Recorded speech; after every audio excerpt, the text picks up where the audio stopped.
due to technical All difficulties. right. This meeting is a meeting of the Board of Education in public for the purpose of conducting the school district's business and is not to be considered a public community meeting. This meeting is an in-person meeting held at 870 Colfax here in Benton Harbor. In addition, a live stream of this meeting is available at the following link. Questions may be submitted beforehand to natalie.singer@bhas.org or presented in person during the public comment section as indicated in the agenda. Board members may be contacted through the emails listed below. Requests for special assistance, including for persons with disabilities, may be sent to natalie.singer@bhas.org. I call this meeting to order officially at 6:12 p.m. We'll begin by reciting the Pledge of Allegiance. Pledge allegiance to the flag of the United States of America and to the republic for which it stands, one nation, under God, indivisible, with liberty and justice for all. Secretary Triplett, can you please call the roll? Trustee Bowens, Present. trustee Bradley. Present. Trustee Doyle, Present. trustee Gavin, Present. trustee Robinson, Present. trustee Rocket Martin, trustee Triplett, present. Madam President, we have a quorum and it has been established. All right, so the next thing on the agenda is the election of a temporary chairperson, just so that the public understands. Today, we are doing our organizational meeting, which includes our election of officers. And so although I am the highest standing at this time, that may change within this meeting. And so we do need to elect a temporary chairperson to get us through until the organizational meeting.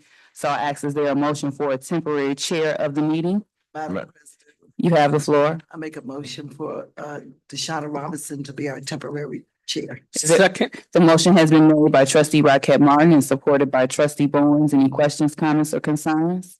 Yes, at this meeting, your name is trustee Robinson. Correct. Thank you. All right. If there's no other questions, trustee Triplett, can you please call the roll? I sure can. Trustee Bowens, Yes. trustee Bradley, Yes.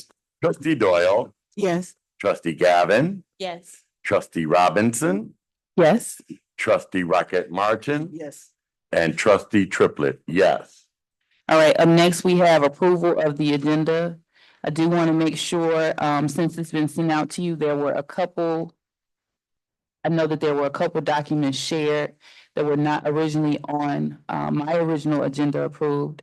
Those are staff report FAC 1, staff report FAC 2, staff report FAC 3 regarding Fairplain East, Bard, and Martindale. So just want to ensure that you all realize that those are there. We also have our organizational meeting, which we will do as item C, and it is linked accordingly. So at this time, I'll ask, is there a motion to approve the agenda? Madam President, did I hear you say Fairplain East? It is Fairplain East Roof Service Proposal, Okay, Bard School Demolition Service Contract, and Martindale School Demolition Service Contract. all right, thank you. All right. I'll make a motion to approve tonight's agenda. Is there a second and support? Second. The motion has been made by trustee Bradley and supported by trustee Bowens. Any questions, comments, or concerns? President Robinson, You have the floor. I have a question about the organizational meeting section. Yes. I had to try to speak to you prior, but my life got real busy. My concern is about the voting of the organization, on the organization meeting file. I'm not sure if this is the time to speak about that or at that time. Just the process itself. For which, is there a particular item or? Yes, the organizational meeting agenda. Mhm. My concern is that it's just not efficient the way we've done it.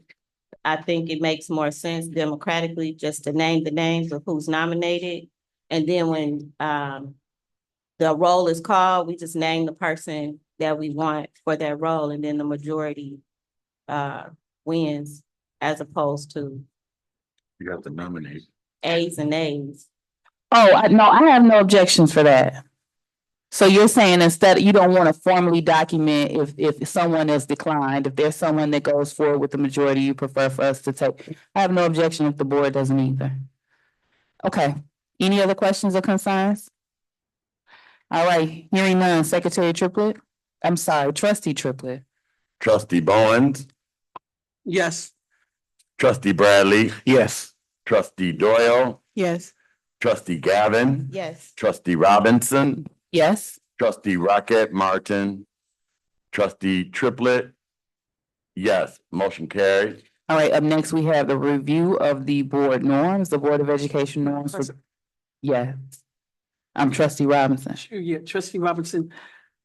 Are those, so I know we normally review the norms, but because it's our organization meeting, did we adopt those norms? They are adopted. They've been adopted previously. We've never had a standard of adopting them each year, but if you would like to review those for adoption, we can do that. For amendment, we can do that in the work session. Okay, if it's not broke, don't fix it, but yeah, that's what I'm, Okay, we can have further discussion in our work session if you'd like. that's okay. Okay. The Board of Education norms for Benton Harbor area schools, we will treat each other with respect. We will listen to learn. We will refrain from side conversations. We will use our time wisely, starting and ending our meetings on time. We apologize for the tech issue today. We will challenge ideas, not people. We will ask questions when in doubt. There will be no surprises at the board table. We will practice the 7 norms of collaboration. Those are pausing, paraphrasing, posing questions, putting ideas on the table, providing data, paying attention to self and others, and presuming positive intentions. Next up, we have public comment on agenda items. Is there anyone present that would like to make a comment on an agenda item? Hearing none, we'll proceed. Up next, we have approval of the meeting minutes. And Ms. Singer, you'll have to excuse me, they don't appear to be linked on the agenda that I have. Are they linked now? No, okay, so we will have to defer those to our work session as the minutes are not currently available. So next up, protocol reminder as of 9/13/2022, all comments will be limited to 2 minutes per trustee per topic. First, we have the outstanding student recognition. And I'm not sure which of the team is going to handle that this evening, but you have the floor. Yes, good evening. We are recognizing students who shine by getting the bag. And it stands for, the B is the behavior, attendance, and grades. And so this evening, we are going to recognize them from each of their buildings for a job well done and accomplished for this month, because they are student of the month for those buildings as well. So first, we have representing from Discovery Enrichment Center, Jemiah Bell.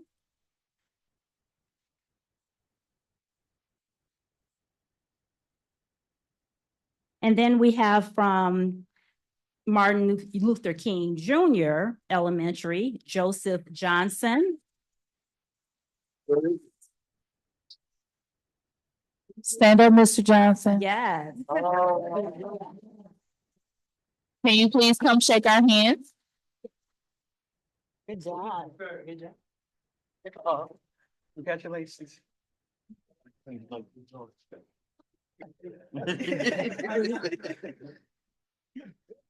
Congratulations. Oh, Proud yeah. of you. Yes. And then from Fairplain East, we have Michael Coleman.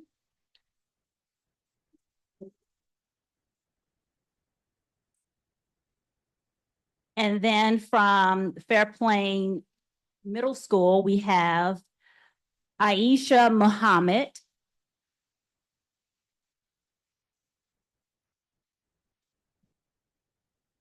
And from Benton Harbor High School representing, we have, sorry. Damani McBride. All right. Damani has the game tonight. Yes, yes. A lot of our students were not able to attend, but we wanted to still make sure we recognize and call their names. And last, we did have a student from Arcade Building that was able Alright. to represent as well. So Ray Martis. All right. Thank you. All right, so we want to wish those students congratulations. We're very proud of you and we're looking forward to seeing additional students come forth before the board. Up next, there was a space that was that was held for the Benton Harbor High School National Honor Society recognition. I don't see that representative present, so we may have to do that at our next meeting. We want to make sure that we give those scholars some recognition as well. Up next is our organizational meeting. And we'll go right into that so that the public is aware every year at the top of the year, no later than the second Tuesday of the month, the Board of Education has to do its organizational meeting that will determine what entities we have contracts with, such as our law firms and auditors. It also determines the elected officers for the year and our various memberships. So we are going into that portion of the meeting currently. Board Policy 0151 allows the board to conduct an organizational meeting not earlier than January 1st, immediately following an election held on a November regular election date, and not later than the second Tuesday in January at a meeting held for that purpose. The meeting shall be called to order by the ranking officer of the preceding board, who shall serve as the presiding officer until the election of a temporary chairperson, who shall in turn serve until the election of a president. So we've done the temporary chairperson, which is myself, and then if when the president is selected, it may call for us to switch seats. So at this particular time, we are at election of officers for the 2026 calendar year.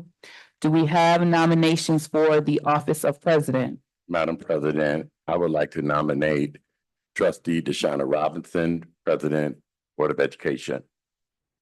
I second the motion. Seconds are not required. Madam President, You have the floor. I would like to nominate Eleanor Gavin. Okay. Are there any other nominations for the office of president? Okay, we'll proceed. For the office of vice president, President Robinson, well, I'm sorry, Gavin, do you accept that nomination? can we do one at a time? You want to just go through each office? Is there any objections from the board for that? What is she saying? So what she wants to do is do the president, do the nominations, and then take the vote. Do vice president, do the Oh, nominations. okay. I have no objection if no one else does. Okay, so, okay, we have Rocket Martin back. All right, so at this particular time, being that there's no objection from the board, we have nominations for myself and Gavin. And I hope it was noted who made the nomination. So this is for the office of president for trustee Deshauna Robinson. All of those, Secretary, Secretary Triplett, can you call the roll? I'm sorry. Did you accept the nomination? Trustee Gavin, do you accept the nomination? I accept the nomination. Okay, Thank you to my colleague. okay, I'll accept the nomination. These are the only, yes, I'll accept it. So for the office of president, for trustee Deshauna Robinson, Secretary Triplett, can you call the vote? President Robinson. Am I not doing it the way that you would like? I was asking if we could just do nomination for president, and then when Secretary Triplett calls the roll, then we just say the name. The name. I have no objection. I guess that's fine for me. So. Yep. President, Secretary Triplett, can you call each of this and then we'll indicate. If the board is clear, that's fine with me. Ready? Yes, Trustee Bowens, So I'm calling the name of who you're voting for. trustee Robinson. Trustee Bradley, Trustee Gavin, trustee Doyle, Trustee Gavin.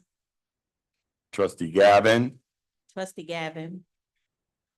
trustee Robinson, trustee Robinson. trustee Rocket Martin, trustee Triplett, trustee Robinson. All right, so over the office of president, we have trustee Deshauna Robinson. Okay. We'll move forward. Is everybody okay with the way we just did that? Okay. All right, for the office of, for Gavin, I have Bradley, Gavin, and Doyle, correct? I'm just taking in my notes. Okay. Nominations for the office of vice president. Madam President, I'd like to nominate trustee Bowens. Trustee Bowens, do you accept? Yes. Are there any other nominations for the office of vice president? Yes, trustee Gavin. Okay, trustee Gavin, do you accept that nomination? I accept. Okay, any other nominations for the office of vice president? I would like to nominate myself.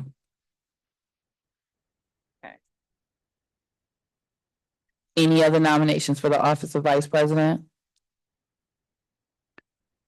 All right, hearing none. Trustee Triplet, Trustee Bowens, Trustee Barnes. Okay, sorry. trustee Bradley, Trustee Bradley. trustee Doyle, Trustee Gavin.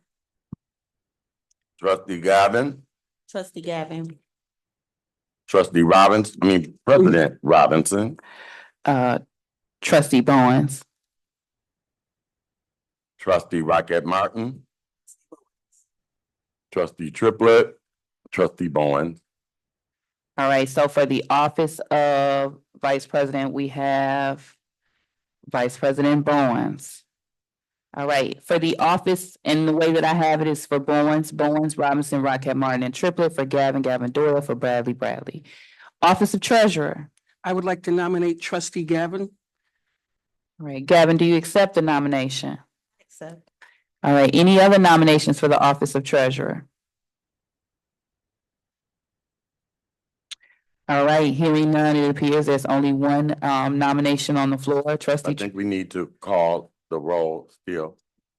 Okay, right, that's what I was saying. Can you call the roll? Yes, ma'am, I'm so sorry. Vice President Bowens, Trustee Gavin. Yes. true, Oh, trustee Gavin. yeah, okay. Yes. Trustee Bradley, Trustee Gavin. trustee Doyle, Trustee Gavin. trustee Gavin,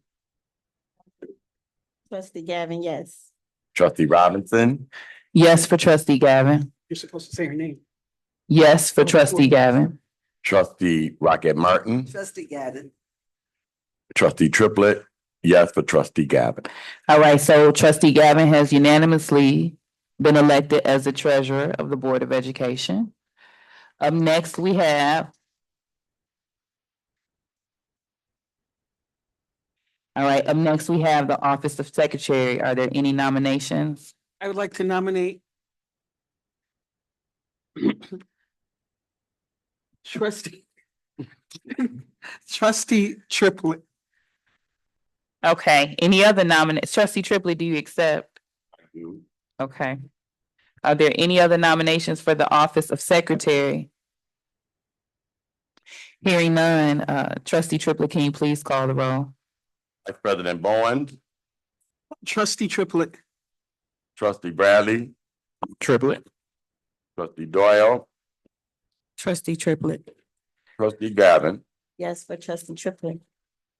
treasurer Gavin, Yes, for trustee.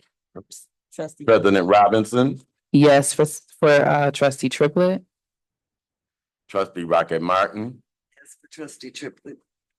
trustee Triplet, yes for trustee Triplet. All right, so Secretary Triplet has unanimously been elected as well. So the 2026 calendar year officers for the Benton Harbor Area Schools Board of Education. In the office of president, we have Deshauna Robinson. In the office of vice president, we have Vice President Trenton Bowens. In the office of treasurer, we have Treasurer Elnora Gavin. Congratulations. And in the office of secretary, we have Secretary Ronaldo Triplet. So that will be our administration or our e-board for this year. At this time, if there was a new board president elected, they would now preside over the meeting. However, I'll continue. Item B is regarding, go ahead. What did they say? You'll have to change it to, Oh, they want to put respect on Gavin's name. And so we're gonna give her official treasurer notification or subtitle there.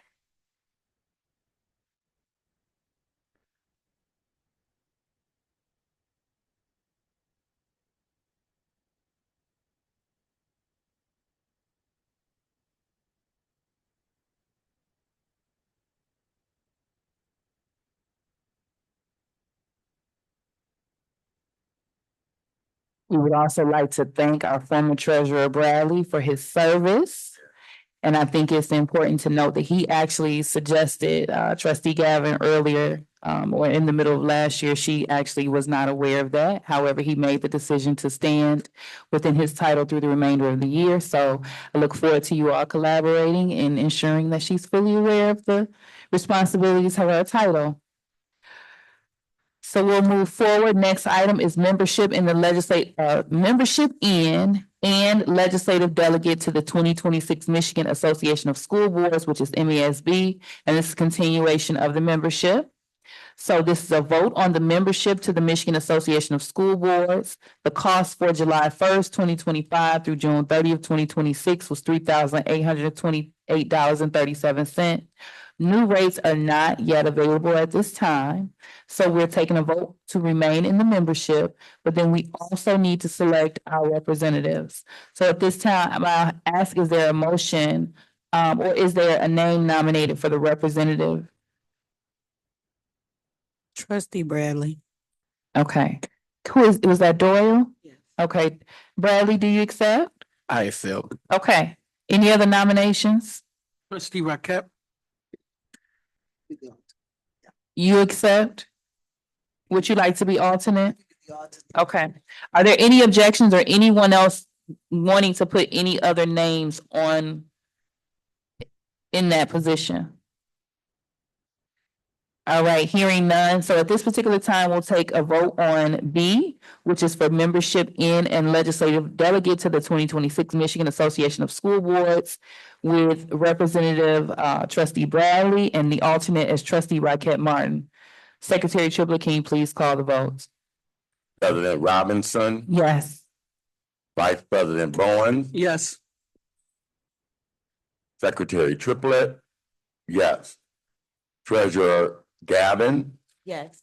Trustee Rocket Martin, Yes. Trustee Doyle, Yes. Trustee Bradley, Yes. motion carried. All right, up next we have, so our representative for this cycle is Trustee Bradley and the alternate is Rocket Martin. Up next, item C, representation to the 2026 BHAS School Boards Association and the Berrien Regional Education Service Agency.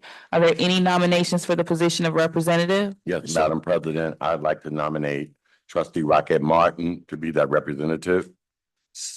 Go ahead. They changed it to BHAS too, or Mhm. is it, okay, It's Yeah. always been okay. cast. They combine. They're cool. Any other nominations for representative? President Robinson, I'd like to nominate Secretary Triplett as the alternate. Do you accept Secretary Triplett? I do. Okay.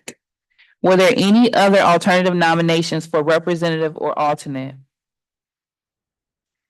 Okay, so at this time, we will take a vote for the representation to the 2026 BHAS School Boards Association and Berrien Regional Education Service, with the representative being Trustee Rocket Martin and the alternate being Secretary Triplett. Secretary Triplett, can you please call the vote? Yes, Madam President, but before I call the roll, I want to apologize to the public. I did not have an opportunity to eat anything today. I know.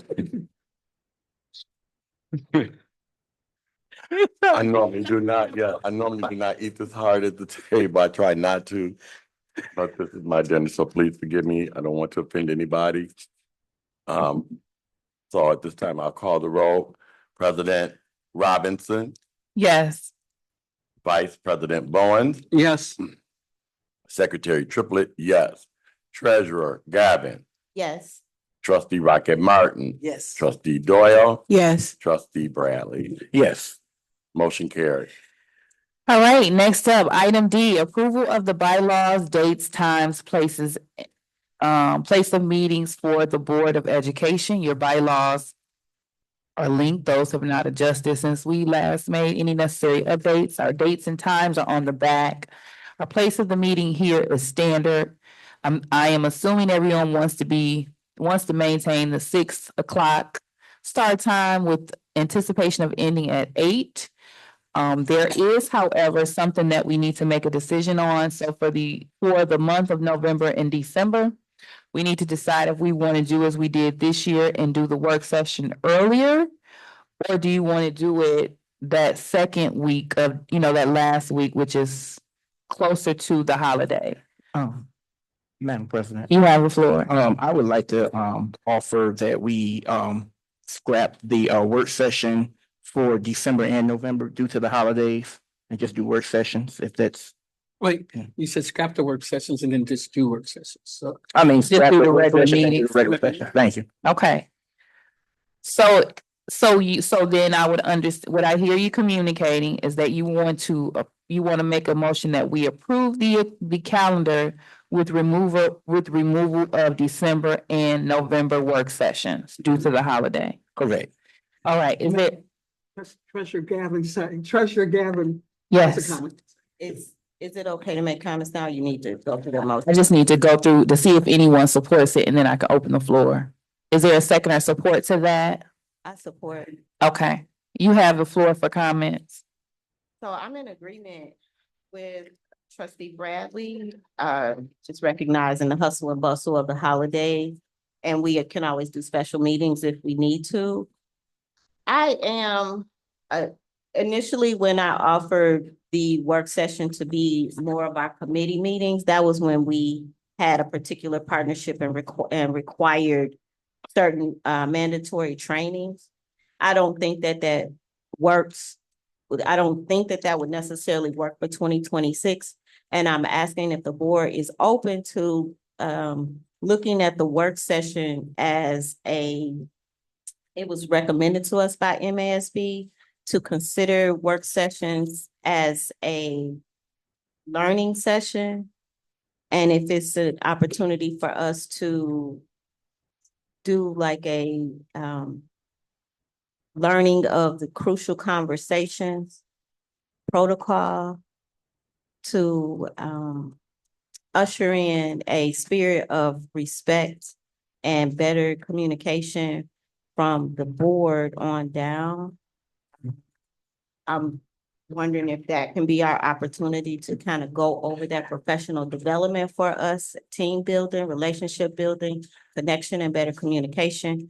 And then we already have our individual committee meetings. We've been doing that anyway, in which we can take care of the more detailed one. Okay, comments from the board? Any additional feedback on that suggestion? Madam President, I personally, what Treasurer Gavin stated about the work sessions being an opportunity to be professional development pieces. However, I think that we still have a lot of work to do. And as soon as we get to the point where we're almost there, where we are doing these work sessions, so that when we come to this meeting, the last couple of meetings, we were able to get out early. And it takes time. I would recommend that we continue to do the work sessions. They're very important. It also gives our employees an opportunity, not just the superintendent, but the employees in central administration to report out and to be engaged. And because we do have questions, and I know for myself, it really, really helped me, but we also can, streamline it. I think we'll get better. And then that means we have our actual meetings. We won't be as long. And we will make sure that what we discussed in our work sessions, only those items are put on the agenda for us to vote. And there will be no last minute, we need this Tuesday. We find out Wednesday morning, we need this. And there's always some exception, but I think the work sessions give us an opportunity to hear from our employees and to see what they are actually doing and to be able to communicate. So I think we combine it with, and as we get better with it, we will be able to we can put that on our work session agenda that we have a slot for professional development that we need. Professional development don't necessarily mean they have to be 4 or 5 hours as well. Professional development can be presentation, and what have you for the Board of Education. I would like my colleagues to just please, let's stay with the work session. And I think it's going to get better because we are on this board. We don't have a new board now. We have a seasoned board. But that's just my thoughts. Any other input from the board? I would like to see us do a combination of both. Yeah. I think we could do crucial conversations, which would help us do the work that we need to get done. That's true. And so if we could probably combine maybe, the first part for professional development, I don't know how long we're trying to stay, like we're trying to stay from the same time, 6 to 8, right? Right. So that's still like 2 hours. So for hour or half hour, whatever, for crucial conversations. And then we go on further and do the work that we need to do. I think it'll work because in crucial conversations, there's some things in there that will really help us to do our work, to really do our work. And so if we can do both professional development and not just that crucial conversations, but also other professional development that we may or want to do. So we won't just limit ourselves to that, but Right. whatever comes down the pipe that we need instruction on, let's use our work session to get that knowledge. Okay, Vice President Bowens, and then we'll go to Doyle. So I agree with all of my colleagues of what they're saying, but what I will say is, should we table the Board of Education bylaws right now? Come back. We add input and recommendations and what we see. Right now, one of our in the bylaw, the meeting time is 6 to 8 p.m. Are we, doing that? Are you meaning the calendar or the bylaw? Well, I'm sorry, the calendar says, let me go back to the bylaw. The bylaws, are we, Because I don't see a time in the bylaw. no, I was looking at the regular meeting date, sorry. Okay, and we have to, state law requires that we post we have to post the schedule by, was it the 15th, Ms. Singer? The Oh, so 16th, we're- we have to Okay. have the schedule posted by the 16th of the month. So when you look at special meetings, the Board of Education may be called by the president of the board or any two members, therefore by serving on the other members a written notice of the day, time, and place of such a special meeting. Service of the notices for a special meeting shall be delivering the notices to the members personally. Do we need to make sure we're saying that electronically? Or is it saying, back in the day, we used to have somebody come to our house and deliver us stuff. So there, item D says sending an electronic message to the members at least Wait, 18 what did it hours say? before such a meeting is taking place. So it's in. So do we need to revise A then? No, because that's an option of how to give them the notice. Okay, so do we want to add in our bylaws that throughout the year, 6 months, we'll do, so many meetings, we'll do the professional development as a board with courageous conversations and things of that nature, or So, this is our bylaws, this is Yeah. our Bible, am I making sense what I'm saying, or? You are, but Madam President, can I? you have the floor. It is a living document as well. So this right here has been the foundation. So, but if ever we want to make some adjustments, like you said, in a work session, let's look at our bylaws. But tonight, if we go Okay, through, I'll prove it as. because it is a living document. Mhm. So it's some things, like you said, what you want in there, then We can make an we can amendment. make the adjustment. Mhm. If it's something in there that we're looking and we all agree on taking out, then we can take them out because it is a living document as well, Vice President Ball. If that's okay with you, Okay. not to minimize, you know what I mean, anything like that. Yeah. So before we get back to the time conversation, what I would ask, I know that we have these, I know that Bowens, you may have specific suggestions that you would like to make. So Ms. Singer, if you could get this to him in electronic copy, so he's able to make highlights or any suggested amendments in a dot. And then we can always review that when he's ready to present it if there's specific changes. I would like it to be sent to me as well. Okay, Yeah, I'd make it sent to all of us. it can be sent to We everybody. can look at it really. And just make suggestions and then we'll go from there. I think that, was it, Trustee Bradley, did you have your hand up or was that Doyle? Someone on that end, hands was up. You have the floor. I agree. I think we should use those work sessions for whatever we may need it for. If it's professional development, if we needed to go over, give our staff an opportunity to report in, I think we should use it to our benefit. Okay, so right now, the motion on the floor is for the approval, of item D, which includes the bylaws, dates, times, and place of meetings. The recommended change at this time is to have no work session for November or December 2026, with the understanding that we can schedule special meetings if needed. And also being flexible in that our work sessions may have professional development or training opportunities such as crucial conversations and things of that nature, which we can I can get with Treasurer Gavin to kind of look at some of those trainings that she has in mind, and we can get those plotted out. And Madam President, at that particular time, we were talking about that we're supposed to have so many specific meetings, and they were saying that we did not. Just because it's not required of us to do so, it was good for us.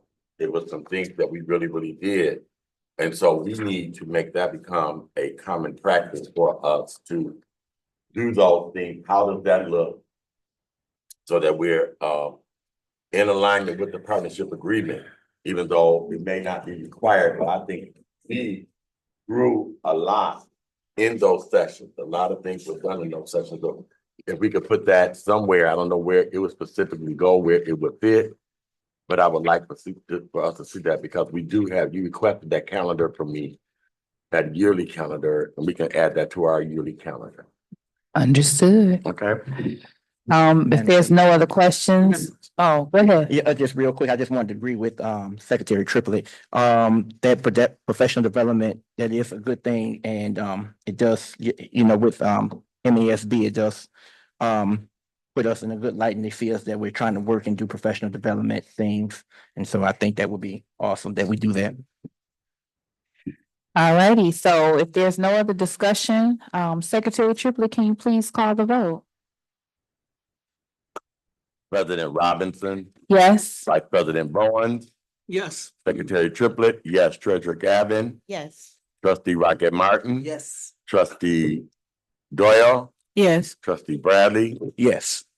Madam President, motion carried. All right, so up next, we have the resolution designating depositories and authorized agents for various funds and authority to make investments. This is a very lengthy resolution. I'll ask the board what its pleasure is. Would you all prefer that I read through this in its entirety? Madam President, Yes. I think year after year, we're not changing banks or anything. I think we're okay to read it as a consent. Maybe I'm not, you don't have to read it all, but. Okay. Any differing opinion? No, because we have not made any adjustments to Okay. the document at this particular time. That our Director of Finance has not discussed or had any concerns with who it is that we're working with, and to give her an opportunity to continue to do that work, establishing partnerships and in many different areas with what this document is calling for. So I think we should move forward with what we have. All right, so at this time, I'll ask, is there a motion to approve the bank depository and agents resolution? And it's presented for approval as of January 13th, 2026. Is there a motion to approve? I so move. Support. The motion has been made by Secretary Triplett and supported by Trustee Bradley. Questions, comments, or concerns? Hearing none, Secretary Triplett. President Robinson, Yes. Vice President Bowens, Yes. Secretary Triplett, yes. Treasurer Gavin, Yes. Trustee Rocket Martin. Yes. Trustee Bradley, Yes. trustee Doyle, Yes. motion carried. All right, up next on our organizational meeting agenda, we have the approval of our law firms. They are currently Clark Hill PLC, Troon Law Firm PC, Secrets, Wardle, Lynch, Hampton, Truix, and Morley. That one is specifically regarding that class action. I think class action is the correct term, what we are part of with a lot of other districts.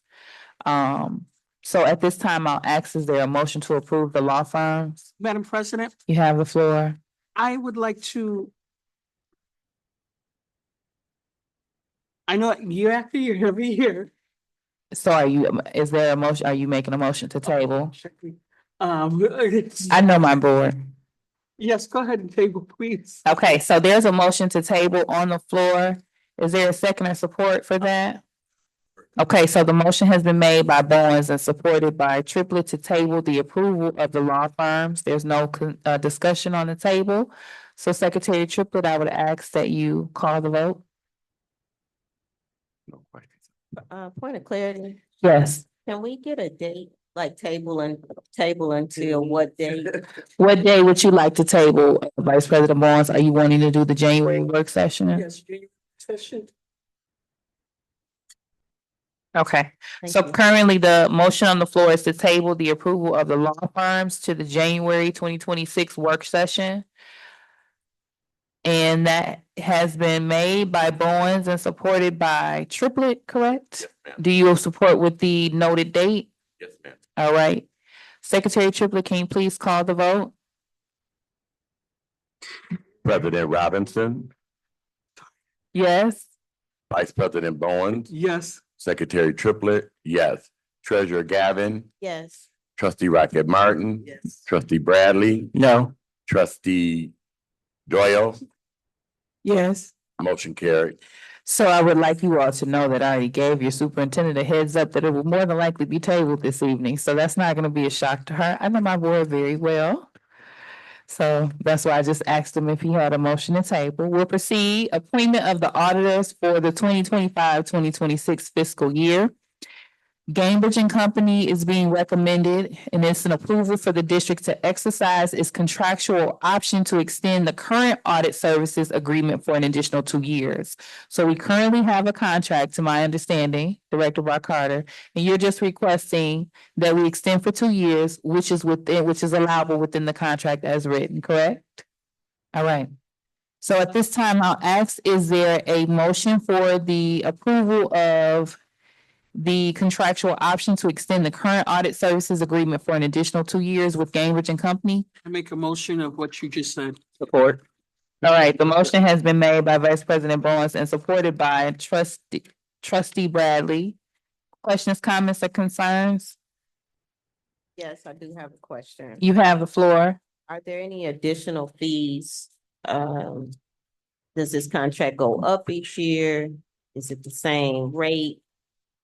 Are there any changes with this 2-year term?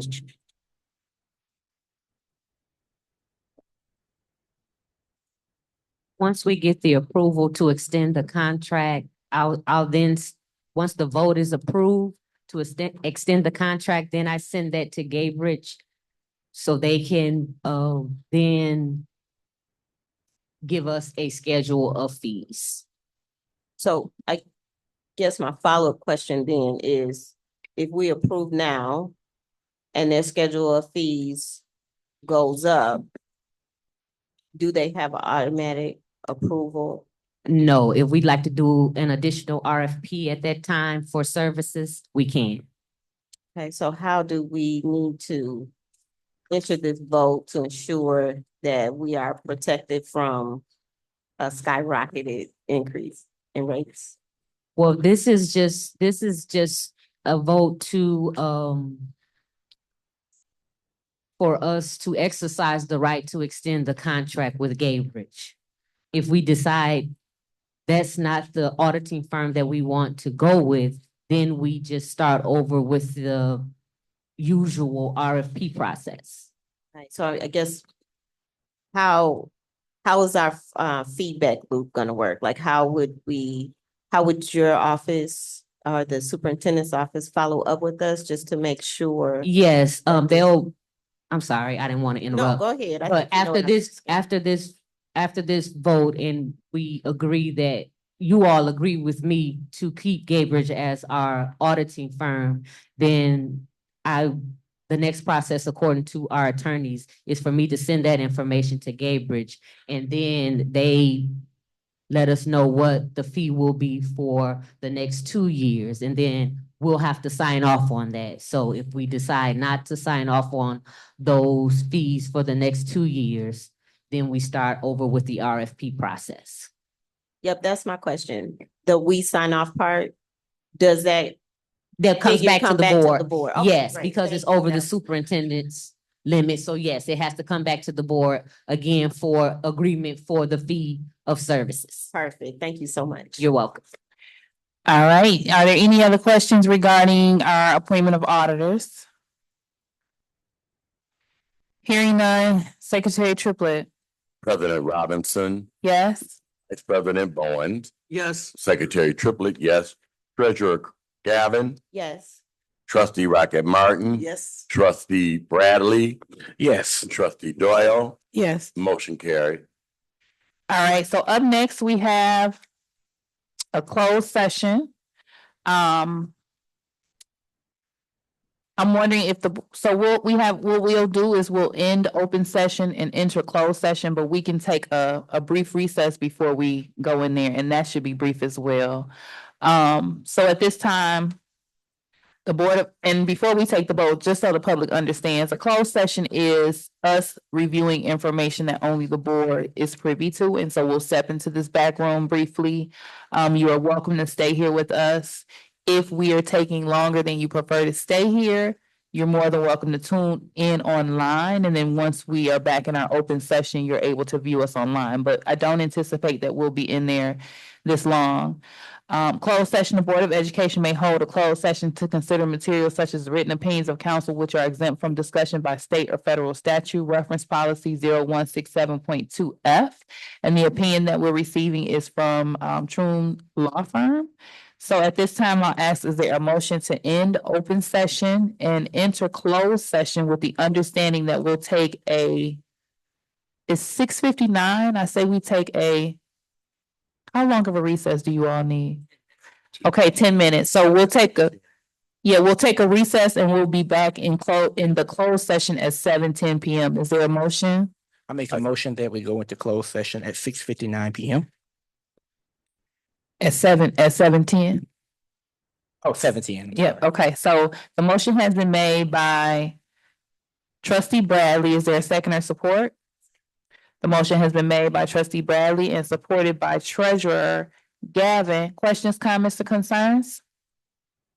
Hearing none, Secretary Triplett, President Robinson, yes? Vice President Bowens, Yes. Secretary Triplett, yes. Treasurer Gavin, Yes. Trustee Rocket Martin, Trustee Bradley, Yes. Trustee Doyle, Yes. Madam President, motion carried. All right, so the board will enter a brief recess and then enter closed session as of 7:10 PM. At this particular time, I'll ask if there is a motion to amend the agenda to allow for a vote on motion B1. Is there a second or support? The motion has been made by Triplett and supported by, was that Gavin? Doyle. It was from down there? Okay. I'm sorry, Secretary Triplett and supported by Trustee Doyle. Any questions, comments, or concerns? Hearing none. Secretary Triplett, President Robinson, yes? Vice President Bowens, Yes. Secretary Triplett, yes. Treasurer Gavin, Yes. Trustee Rocket Martin. Yes. Trustee Bradley, Yes. Trustee Doyle, Yes. motion carried. All right, at this time, I'll ask, is there a motion to approve the disclosure of redacted reports issued by Recon Management related to the Michigan Department of Civil Rights case number 637-569? So So moved. moved. I'll take the motion from Treasurer Gavin and the support from Trustee Doyle. Any questions, comments, or concerns? Secretary Triplett, President Robinson, Yes. Vice President Bowen, No. Secretary Triplett, yes. Treasurer Gavin, Yes. Trustee Rocket Martin. Yes. Trustee Bradley, Yes. Trustee Doyle, Yes. motion carries. All right, awesome. So we're gonna proceed with our agenda. Up next, we have teaching and learning. We have staff report T1 concerning the TNTP coaching proposal. And I'm not sure if either of the directors were planning to read that to us. If not, I can go through the resolution or I can read it. Okay.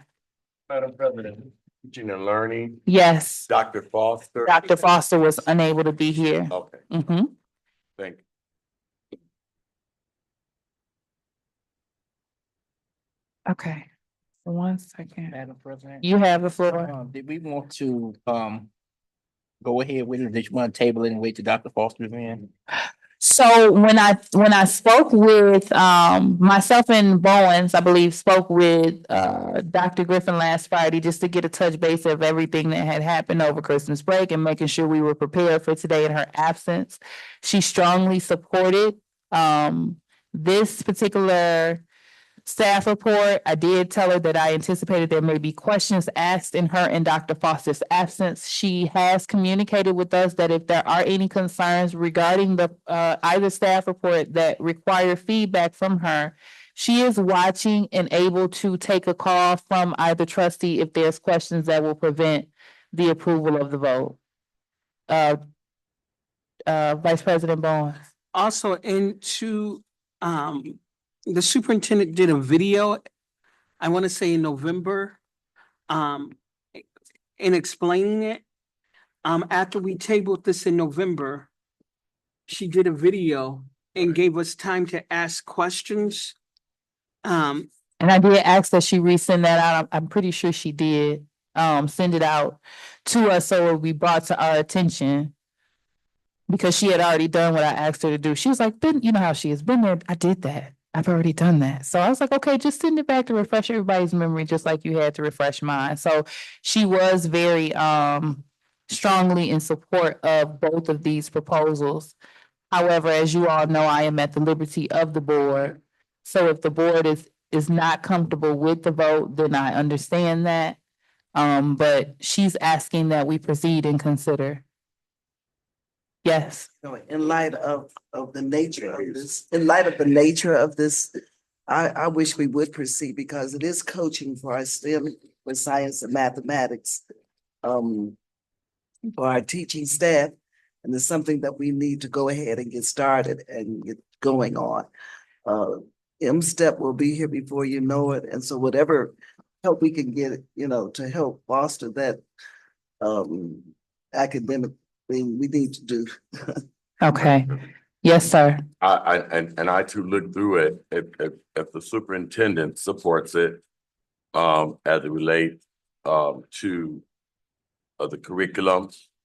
We talk about transforming science, education. Mhm. Also, if you look at the different phases that go through it, through the professional development, where this particular program specific encourages, where it has the 3 phases, where there are initial observation period, and then there's a professional development plan that's put in place, and then the coaching cycle.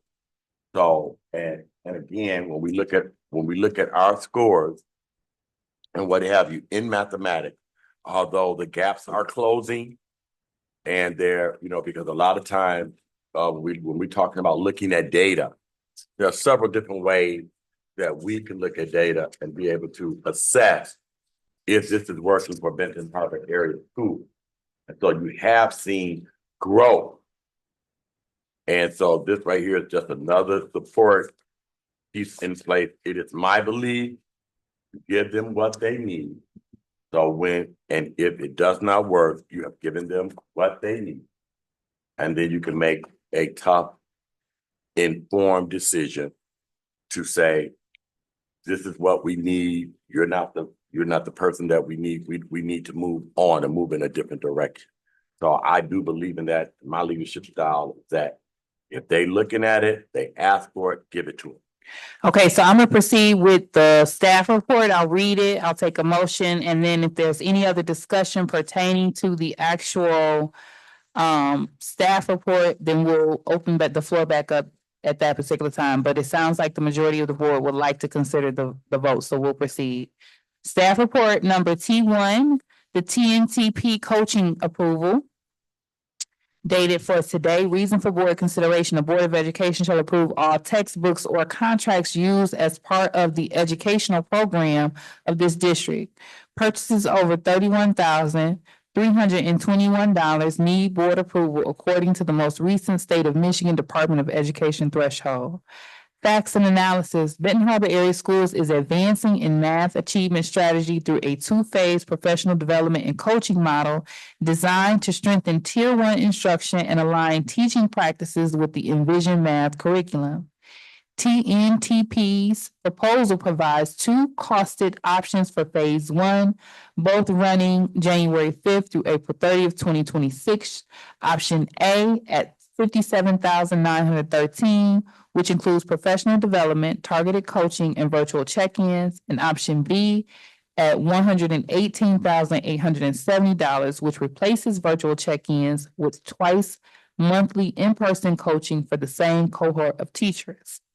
Phase 2, scheduled for August 1st, 2026 through April 30th, 2027, totals $230,814 and expands the work to a full K-12 coaching model with ongoing professional learning and monthly job embedded support. The proposal emphasizes that Benton Harbor Area Schools is not required to commit to both phases at once, allowing the district flexibility in determining the scope and timing of investment. This phased approach aligns with research-based best practices and Michigan's statewide priorities for improving mathematics instruction and student outcomes. Policy reference, policy number 6320 in purchasing, funding source Title I, strategic plan reference, academics, Benton Harbor Area Schools will increase student achievement as measured on local, state, and national assessments. Their recommended action is that the Benton Harbor Area Schools Board of Education votes to approve engaging TNTP for Phase 1 of the Math Professional Development and Coaching Initiative, selecting either option A in the amount of $57,913 or option B in the amount of $118,870, with the option to consider Phase 2 at a later date based on district needs and available resources. So this is reading as if, are we selecting the option? She wants us to select the option? Okay. Okay, so I asked, is there a motion regarding staff report number T1? And then if you could select your option of choice. Madam President. You have the I move floor. That we, select option B in the amount of $118,870, with, for Phase 1. Understood. Is there a second or support to that? The motion has been made by Secretary Triplett and supported by Trustee Rocket Martin. And so for clarification, Secretary Triplett's selection of option B at $118,870, which it replaces virtual check-ins with twice monthly in-person coaching for the same cohort of teachers. So the motion has been made by Secretary Triplett and supported by Trustee Rocket Martin. And I believe it was Burns that had his hand up. No, I was just gonna say, as I was doing a tour in the school and talking to various administrators, they were telling me that they need coaching. And when you think of the teachers in training that could benefit from having a coach or people that are new as in teachers, this would be beneficial. So I'm excited to support this. All right, any other comments from the board? And if you've spoken previously, you can still speak again because this is discussion on the vote, actual vote. Secretary Triplett? And I wanted to say to to my colleague, the reason I said specifically option B is it takes out the virtual component. It gives them an opportunity to be in there, and our teachers and administrators can make informed decisions as to whether this is something that we really want to continue, then we make the decision with, where phase two, if it's really, really working, because we're like 10 days behind, so they would have to recover those, first 10 days to January the 5th. So they're gonna get in here right now, and in that window, they will have enough time to make an informed decision whether or not they want to bring phase two back. And if this is something good for Benton Harbor area schools. All right, any other comments from the board? Bradley? Thank you, Secretary Triplett, for explaining that. And then the other thing I wanted to know, so this is going to be a grant funded program for Title I, correct? Correct. Thank you. Okay, if there's, Treasurer Gavin? Have some concerns, and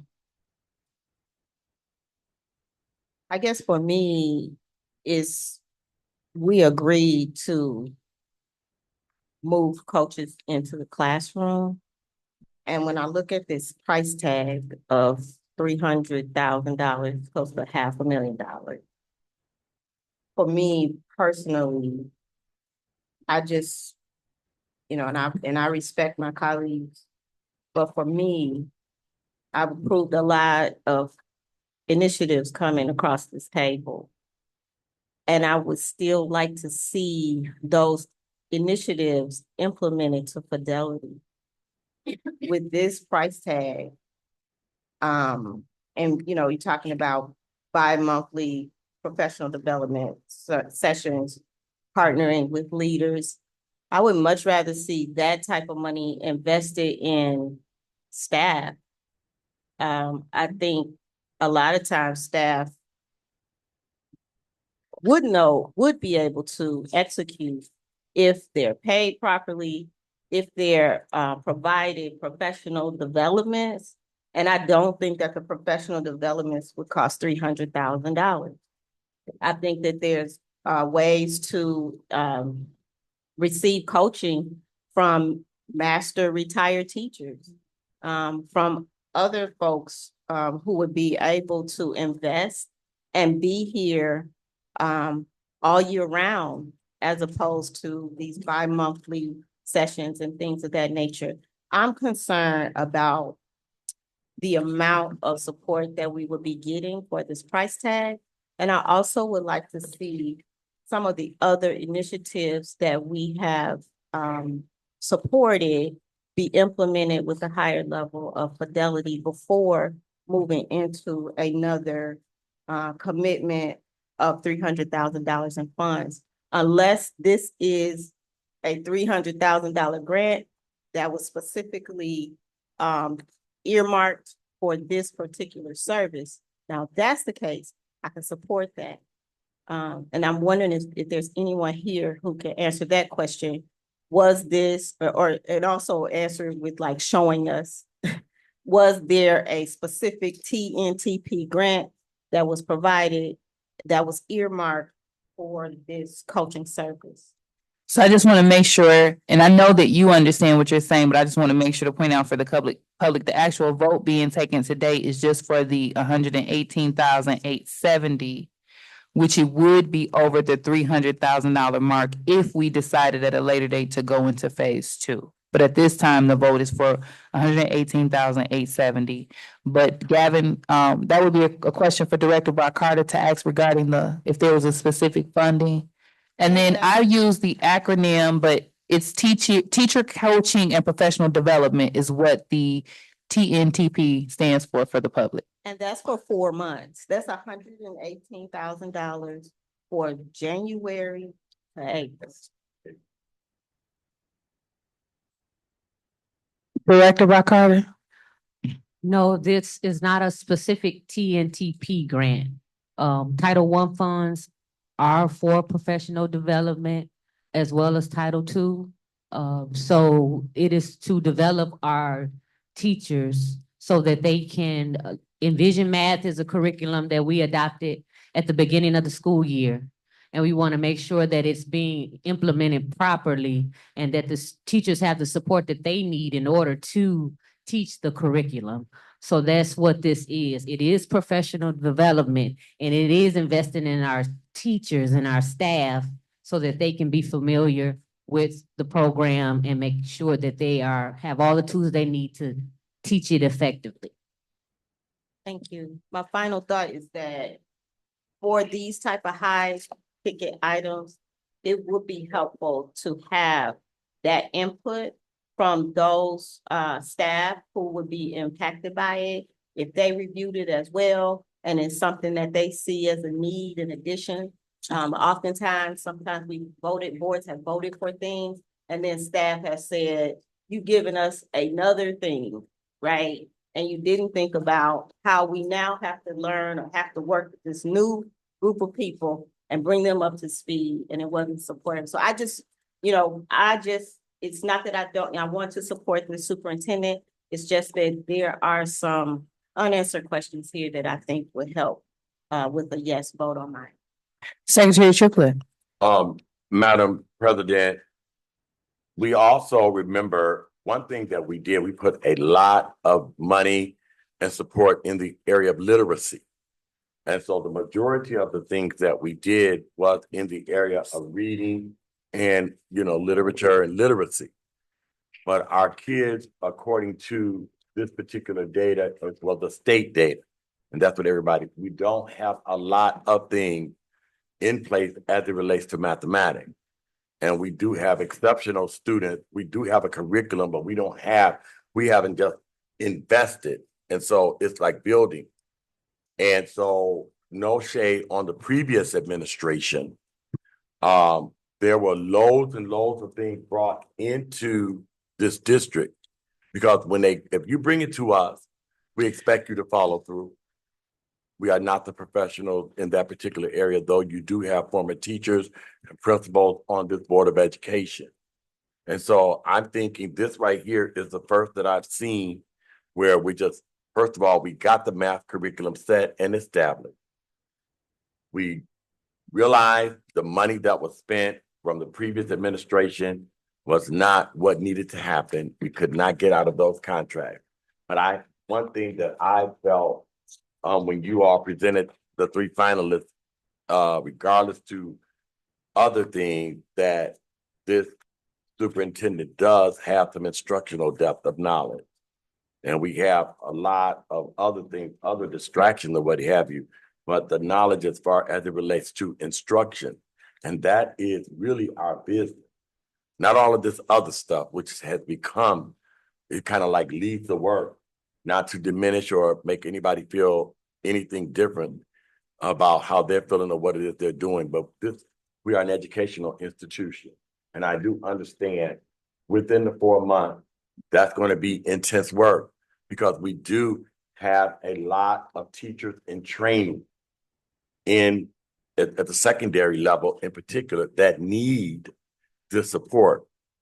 If the reports that they've given us about where they are, they're almost through the program, they can almost sign on. And so this is just going to give them an opportunity. But I do agree with you.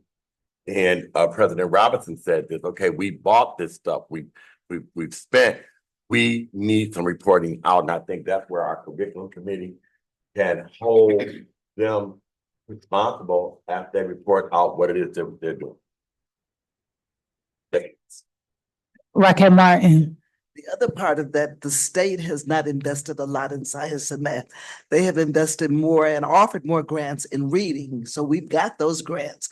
So we've had to go in search for our own materials and our own things that we needed to supplement our math and science program. So maybe from this, the state will start looking at offering grants so that we can apply for them and get them to use in our district. But we most certainly need to focus on our science and math because it's the future. It's the future. Right now. It's right now. It really is. And so, and technology. So I'm absolutely for it.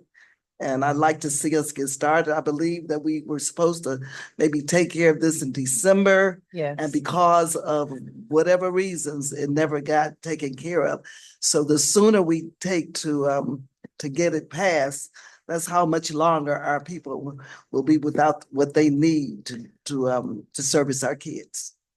And so I'll wrap up with the comment I've said at the table before. What makes me anxious is the amount that we've invested and approved, and I can't see the total picture put together. And so that would be helpful for me in understanding how all of this is put into work, because there's a lot that this board does support administration in investing in. And we have a lot of bells and whistles, and I would just like to see how they all come together to create a moving vehicle for success.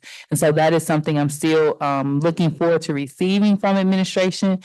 I was initially extremely hesitant on this, and that's why I told her I thought it would be, helpful that she's here, because I didn't anticipate that I'm the only person that would be a little uneasy. But after having the conversation and her stressing how much she needs this, hearing from Trustee Rocket and Martin and Secretary Triplett, I'm willing to support staff report T1, but I want to make it very clear that I am hoping to receive some feedback that this has been a successful investment of our funds. And I would also look forward to seeing how this fits in with everything else that we've already invested in.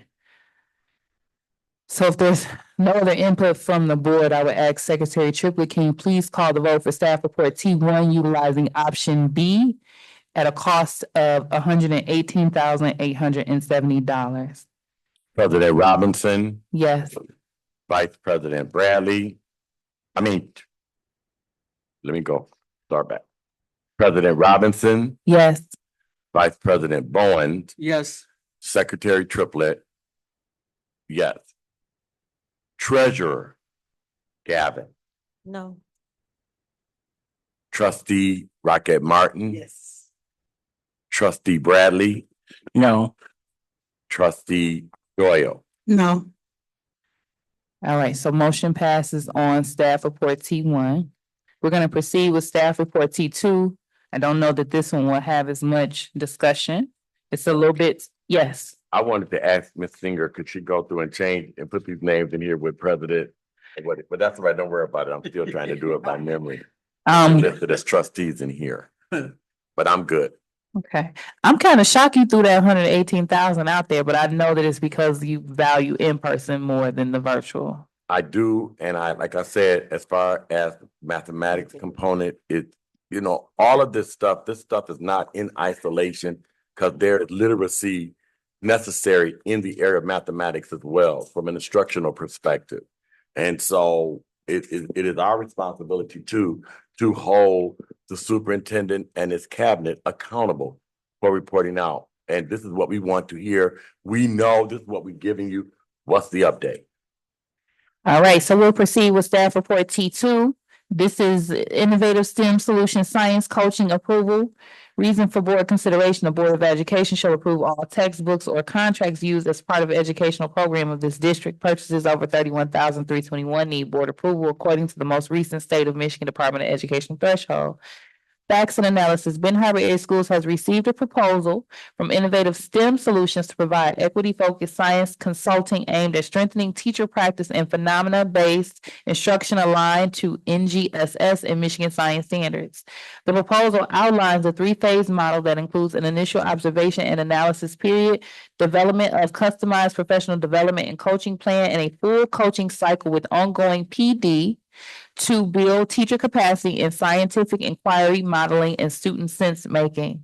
This work emphasizes improving 3D learning, science, and engineering practices, disciplinary core ideas, and cross-cutting concepts through structured observations, individualized coaching, and school-wide pedagogical, thank you, educational master, alignment. The total proposed cost of the full scope of services is $35,075, which covers observations, plan development, coaching implementation, professional development sessions, and progress evaluations as detailed in the budget tracker on page 7. This comprehensive equity-driven approach is designed to support systematic measurable improvements in science instruction across the district. Policy reference, policy number 6320, purchasing, funding source, Title II. Strategic plan reference, academics, Benton Harbor Area Schools will increase student achievement as measured on local, state, and national assessments. Recommended action that the Benton Harbor Area Schools Board of Education votes to approve the Innovative STEM Solutions Equity Focused Science Consulting Proposal in the amount of $35,075 to support the district's implementation of the NGSS Aligned Phenomena-Based Science Instruction. Is there a motion to approve staff report T2? I make a motion to approve staff report T2. I support. All right, the motion has been made by Vice President Barnes and supported by Secretary Triplett. Any questions, comments, or discussion? Madam President, You have the floor. again, just looking at it from an academic eye, as we're developing our curriculum, these are foundational pieces that are necessary. Again, like you said, across the state, you know, most of the emphasis is on literacy. But when you also look at the state data, not just here, our students in the state of Michigan struggle with expository text, and being able to perform in those areas. And where do you get the majority of that expository introduction is in your classes like social studies and your classes like science. And when they take the state examination, the 11th graders are tested in the area of science.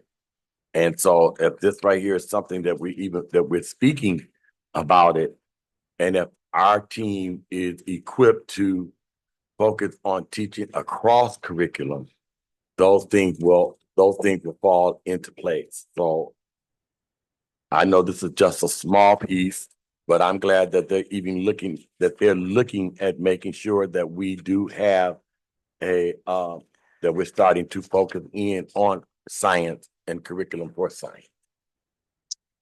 All righty, if there's no other comments, Trustee Gavin. Thank you, President Robinson. You said that Dr. Griffin is available. If there's questions, would you like to, I can take a brief recess. Oh, I thought you meant like. Nah, she's not online. She is watching. And so if we were held up on these particular topics, she was willing to be available on the line to clarify any questions that you may have. But she's watching virtually. And if you have a specific question that you'd like to clarify with her or need something from her, I'm willing to allow recess for you to do so.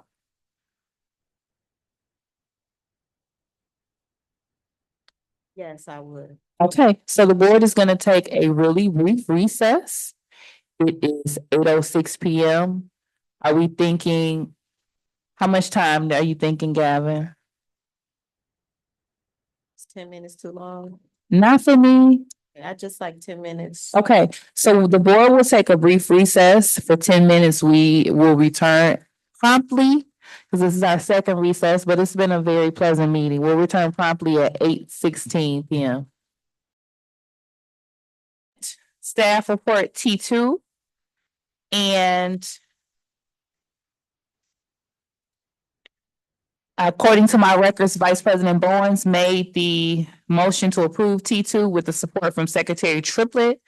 I know Trustee Gavin had an opportunity to speak with the superintendent, get those questions clarified. So at this time, I'll ask, is there any other questions or comments on the floor regarding T2?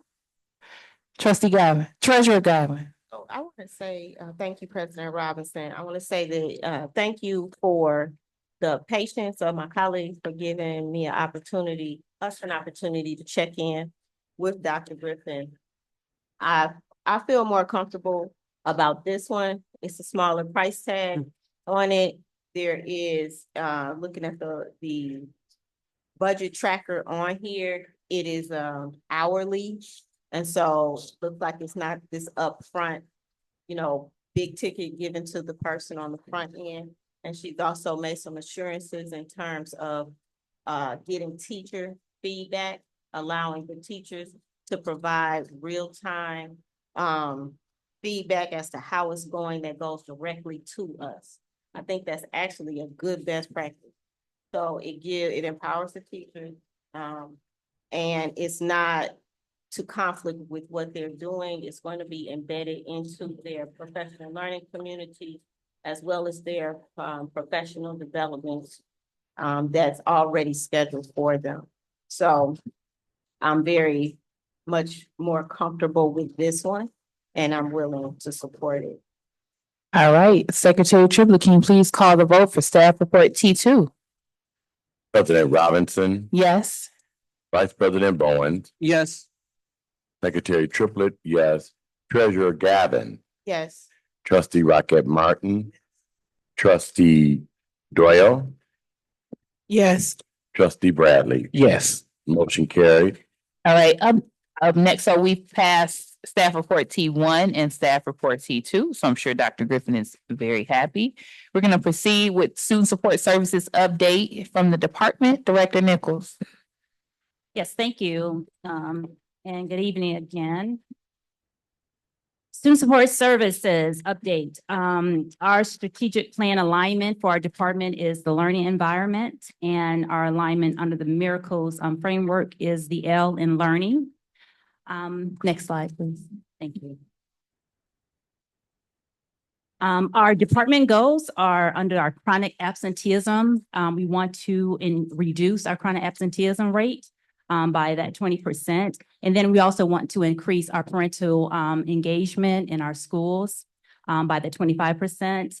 And we also are working with our wellness for our students, mental health wellness. So a shift to overall student health as another goal in our department. So those are the 3 goals that we have in our department. And just to give a little update of some of the things that we are doing, working towards those goals, one of the first thing is our new student and parent resources that we have added on our website around all things mental health. We also have our social emotional learning, just giving them updates. If you can click on the district website link there, and it will take you, if you see it on the screen, it'll take you there, and it shows all of our mental health resources in our community. Our families can access these with more information. And then we also are going to have our links to be able to, on the website, to be able to access those as well. Okay. Next, we have one of our Fairplain East and the high school have completed their OK to Say.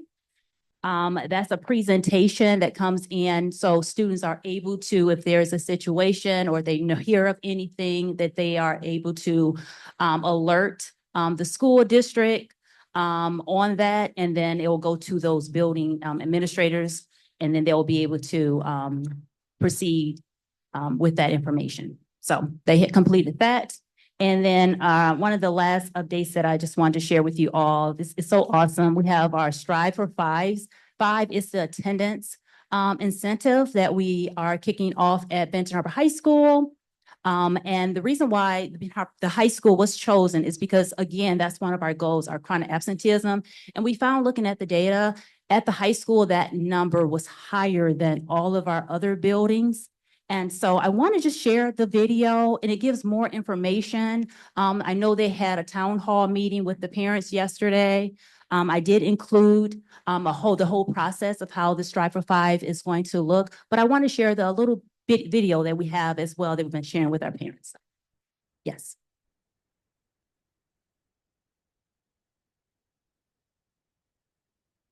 Oh, the other one. Yep. Yes, it is wrapped up.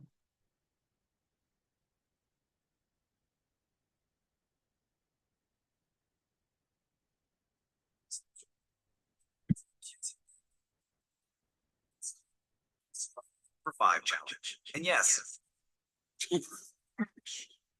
that's right. We're talking up to $8,000 just for showing up to school. But you know, it's not just about the money. It's about building a great habit for their future. Okay, so how does your student start earning? Let's break down the rules. They're super simple. First up, what do we mean by perfect attendance? It's pretty specific for this challenge. The big thing to know is any absence, even an excused one, resets the count for that week. So here's the loop. 5 days of perfect attendance earns them $100. Then it resets.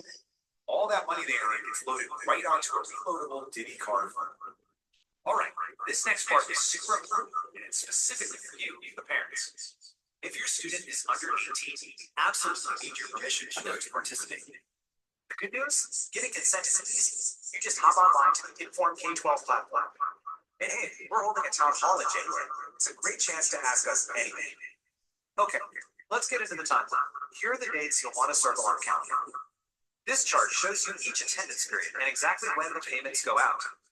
As you can see, the schedule works around holidays. There's even a bye week built in. All right, I'm sure we've got some questions. Let's tackle a few of the common ones. This is a big huge thing. What if your kid gets sick and has to stay at home? No worries, they just miss out on that cycle. They can start fresh the very next day. Okay, another good question. What happens if there's like a snow day? If the district closes school, your student automatically gets credit. It's only fair, right? We also want your student to take charge and keep track of their own attendance. They can check it anytime in the Power School portal. This way, they can catch any mistakes. So, what's the big picture? It's about building habits today for a successful tomorrow. All right, I do have a quick question. I see Vice President Bowens has one as well. Were you present to see the parent feedback from the town hall, or has that been communicated to you just yet? I was at the town hall. Yes. And was what was the feedback? Was it favorable? Was it confusion? Was it both? Like, how did the parents feel about it? From my understanding, they felt they liked the attendance, initiative. Okay, That was the feedback. I do know, well, I don't want to show a spot, but Trustee Doyle was there. okay. Yes. So we'll go to Vice President, and then I'll ask if Trustee Doyle can give us insight. She's a parent, but she can also kind of speak to what she. I don't get the mics together. It scared me. Sorry, guys. All right, Vice President Bowen. So I understand that we're living in unique times and we have to be innovative and creative. My nephew over Christmas break was telling me that he's going to be not taking him personal days, he calls it, anymore, and he's gonna be coming to school. But I also want us to be mindful, how do we frame this conversation? Because it's gonna look like we're bribing kids to school. And I get it, and I think we need to also alert the community, because the first thing my good old friend at the HP is gonna put, Benton Harbor Area School pays $1,000 for kids to get into school. I mean, that sells papers, that's a reality. So I guess how do we make this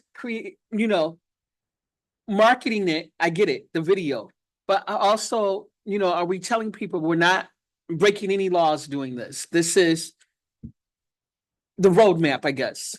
Yes, so one thing I like to do is I network. Being in my seat, especially taking over in this new role last year, I reached out to like Detroit Public Schools. And I do know in their school district, they have implemented this last year and they are doing it again this year. And when I discovered that, I was, last year, of course, we had started our attendance campaign. And so just keeping with that and looking at our data, really using data to inform us and to see where those gaps were. And we saw where this time students were not coming to, especially at our high school. And so given that, it was an opportunity for us to say, okay, this can help also with them going to work, really helping guide them if we're going to be preparing our students to be globally competitive and to be citizens in our community and to be able to go to work on time and show up every day. This is a way for us to do that. And then also to support just let us to be able to really get true data around when our students do come to school that they can achieve, all of them, right? So at this time, because they have not, and as Vice President Bowen stated, one of his relatives stated, I do my personal days. So this will also get them to see, like, what, coming to school every day has changed. I no longer have to make up so much work or then can be more involved in school and activities and have more voice in school and activities that is taking place. So So I get it. Attendance is a great thing and increasing it, but have we thought about, where you were at the MSTEP, incentivizing it, where we're not just paying them to come to school, but paying them to actually learn. I don't even like how that sounded. I'm sorry. But, test scores have increased, the MSTEP scores and everything of that nature. So this will be able to help us. We'll be able to say, okay, all of our students that have came to school or was not coming, so we still have that data, right? And then we'll be able to see, okay, because they've been coming, it could be, we can't say that it was due to them attending school every day or participating, but it will at least show that our students have came to school, showed up, was in the class, were present, and they were able to learn why they were here. What is the budget for this program? That was my question. Where's the money coming from?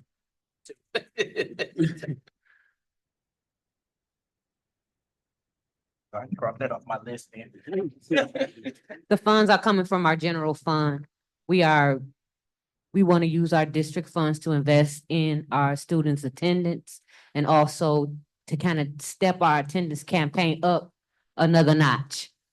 So we took the blueprint from Detroit Public Schools and we moved forward with it. So based on your response, you as Director of Finance, and we know you don't play about the money, this is something that you feel the district can sustain? The district can definitely sustain it. But I always wanted to know, is there a certain amount that has been budgeted particularly for this program?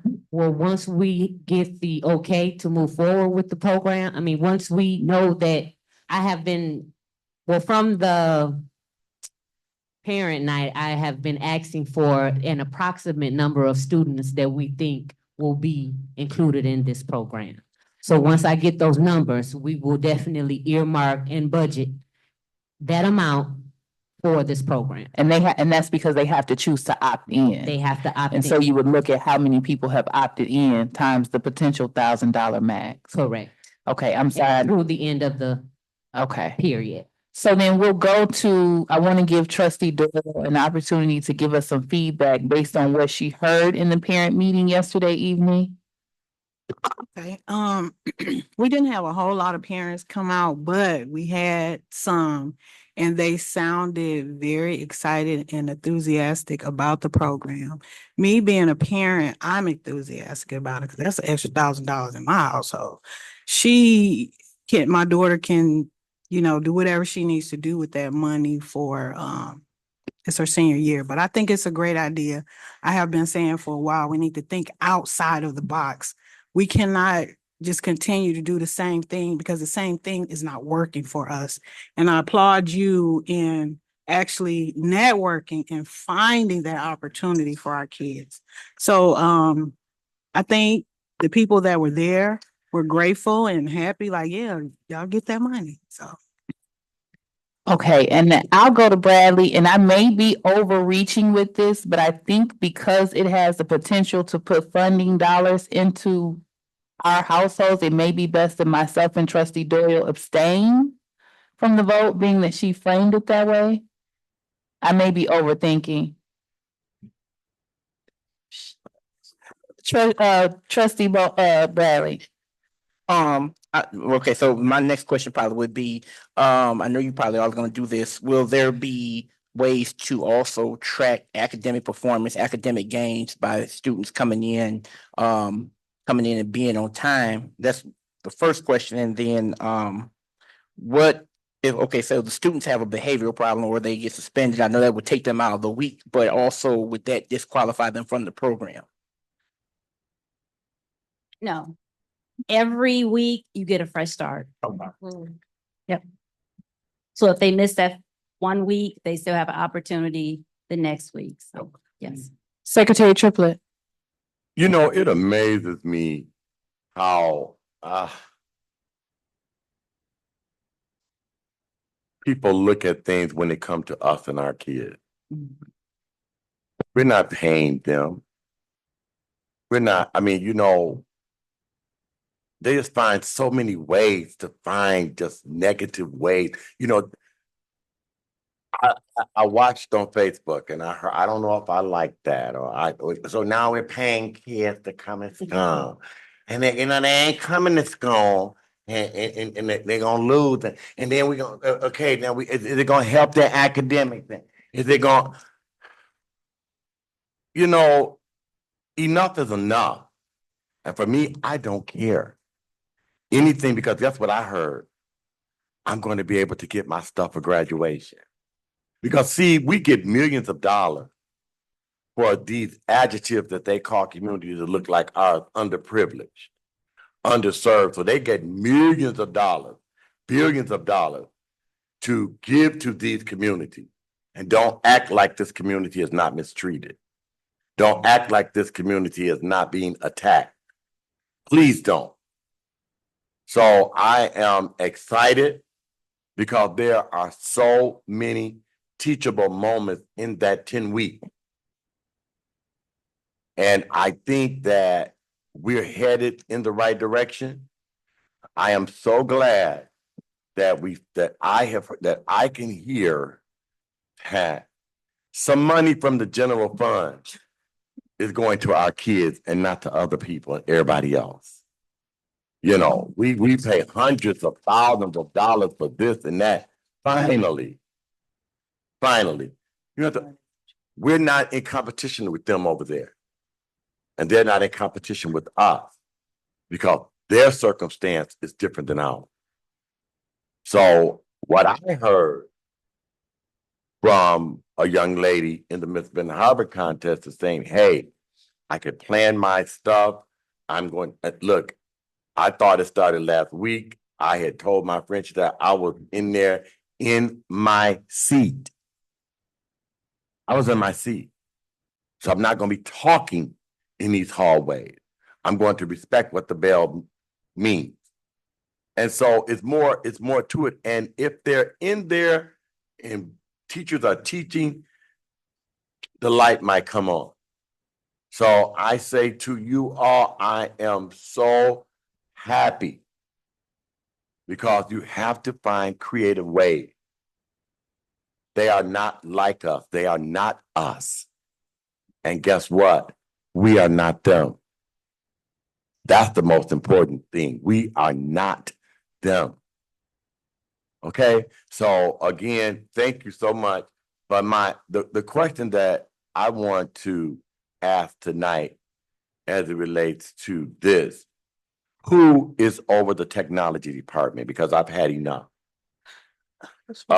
of not being able to hear, taking microphones and putting them on computers. I mean, you know, to me, and I am not laughing, I am offended. Because when this team comes before this Board of Education and before this community, it should put its best foot forward.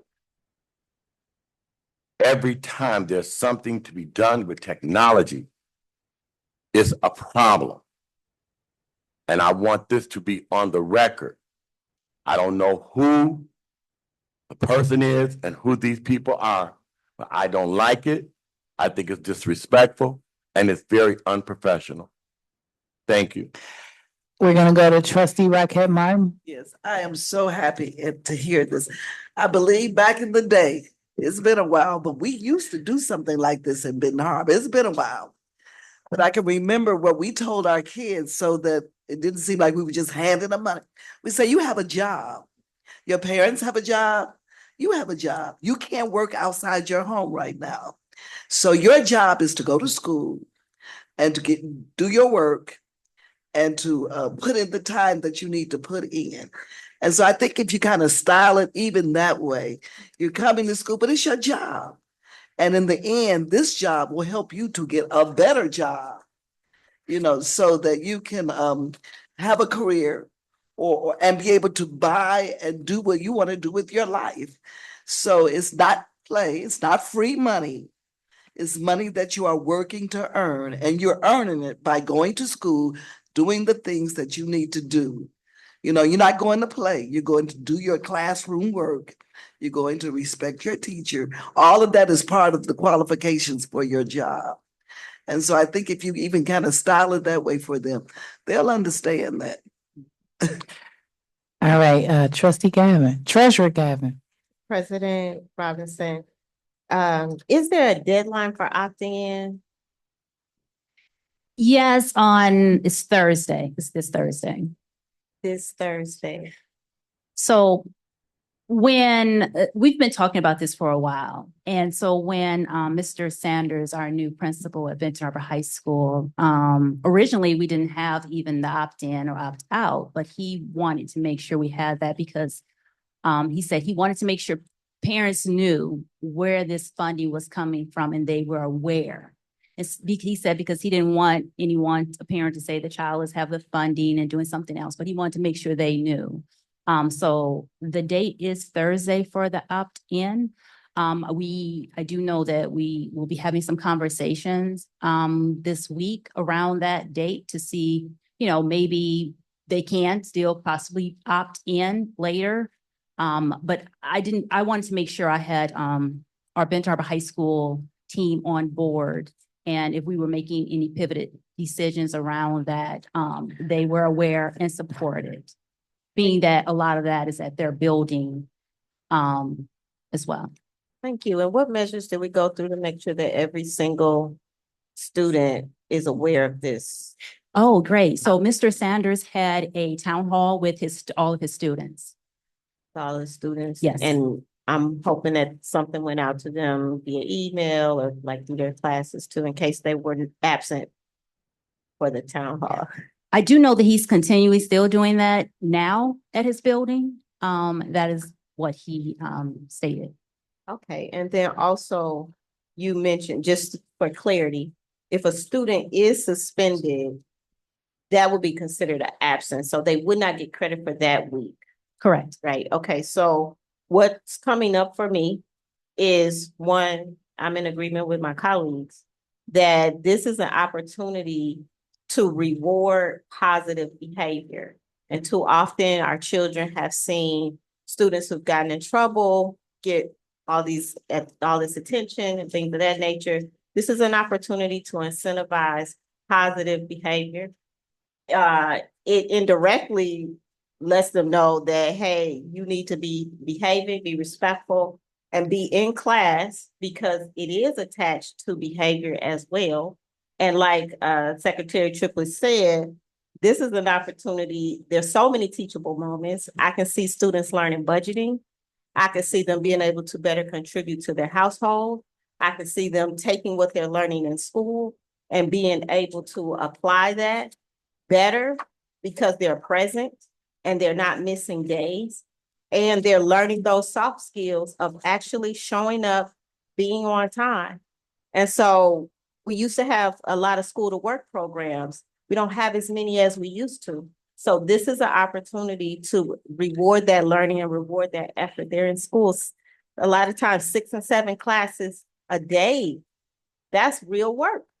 And so I don't look at it as a bribe at all. This is an opportunity to incentivize positive behavior and give our students an opportunity to help support their households in an economic crisis, if you will. So grocery bills have gone up. I think it's a great out-of-the-box creative opportunity to reward students for doing the right thing. And I'm glad that Benton Harbor area schools is leading the way. Thank you. I agree. I would just like to stress, I won't repeat anything said. I would just like to stress, I hope the media sees it as innovative and doesn't do us like a particular article did and said, we're so desperate for kids to come to school, we're now paying them. Because there was an article that said something to that effect as it relates to one of our teaching initiatives that we implemented. So, and I know they listen. And it may not be the editor on the line. It wasn't this particular company that I know is listening, but I know our lovely writer is on the line, but the editor is not. So I hope she can get the memo to the editor, and I will be sending a response to them if I do not like the title. So thank you so much for your support and Director Bakari, as well for you giving us your insight financially. This doesn't require a vote from us. This is a decision the district has made, but it sounds like we as a board support your decision, so we're looking forward to receiving good insight. And I was saying that we had to abstain from a vote, but we don't even have to vote, so look at God. If I may share. Yes. Our chronic absenteeism data. Uh-huh. So we can, so you can see the bigger picture with that. At our Discovery Enrichment Center, it's a 34.8% chronically absent. At MLK, yes, at MLK, there's a 58.2%. At Fairplain East, there's a 38.6%. At our Fairplain Middle School, there's a 60.6%. At Benton Harbor High School, there's an 84.3%. I didn't like. Chronically absentees. Secretary Triplett. One thing, when we put that information and that data out, we also at one time had a person who was directly involved with attendance and taking attendance. And what we found is that people were not taking attendance. When we had people going over to truancy court, we had to come back because it was not true. I had a niece and nephew that attended this high school who are now both graduates of Michigan State University. And my sister received a notice that my niece and nephew had missed like 40 days, and that was not true. So our administrators must ensure when we put that data out there every day, that teachers are taking attendance properly. We have teachers and we have students and teachers don't even know their name. That's not just here. And so I did see on this screen as well that the student will have access to check their own attendance. Okay, so again, if we say 80%, so every day, it doesn't look like that. That's 82%. So that means there's probably only 50 or 60 kids in that high school. We know that's not true every day. So let us be mindful. And again, make sure that we hold people accountable and that we inspect what we expect. Because we have a lot of things that we have to say about children and standards that we make. We have students who allegedly were out of school or out of school suspended, but was in classes until they got to the teacher that take attendance on a regular basis and have been in the school 5 out of the 6 classes that they're taking. This was my experience here. So again, we do have someone that we're paying for attendance. What are they doing? What policies, what things do they have from this district to ensure that every day, every hour on the hour, every teacher in this district, attendance is taken? Power School allows them to do that. I'm just putting that out there because people take that and run with it. 80% of their kids is chronically absent. So when you walk up Ben Arbor High School, if 80% of them are chronically absent, then you got 40 or 50 kids up in this high school. And that's not true. It's not. Thank you. Okay, so we're going to proceed. Thank you so much for your presentation. I'm excited for the opportunity for all of our students. We're going to proceed with business and finance. Just so the board is aware, it's 8:51, so we're beyond our original goal and the adjusted goal, but we're going to get out of here as quick as we can. I will note that we've had quite a bit of a break with the holiday and December, so we should be well rested to be able to push through. So we're going to pass it over to Director Brock Carter for the November monthly financial reports. Anything major you think you want to point out or need to point out to us, you can. If there's nothing of concern, then we can proceed with staff report F1. It's up to you. I will proceed to staff report F1. I Okay, did receive some emails from some board members with questions that I've responded to and answered, so I hope everyone is familiar and okay. Did you have a question, Secretary Triplett? If I had a question, I would ask it. I do Oh, not. okay, I'm sorry. Don't look at my facial expression. Oh, I can if I Don't make want to any read through the assumptions. staff report. all right, you have the floor. Subject monthly financial reports. Reason for board consideration, a set of financial reports is provided to the Board of Education each month. Facts and analysis. This evening it is recommended that the November 2025 payments be approved for all of the district's funds. Policy reference 6470, payment of claims. Strategic plan goal reference, facilities/operations.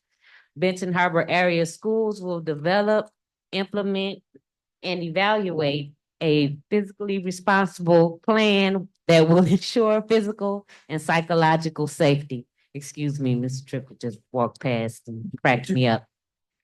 Recommended action that the Board of Education approve the November 1st through November 30th, 2025 payments for the following funds. General Fund, $957,958.90. Food Service Fund, $148,488.17. Sinking Fund, $148,968.98. The Student Activity Fund, $1,228.50 for a total of $1,256,644.55. Is there a motion to approve staff report F1?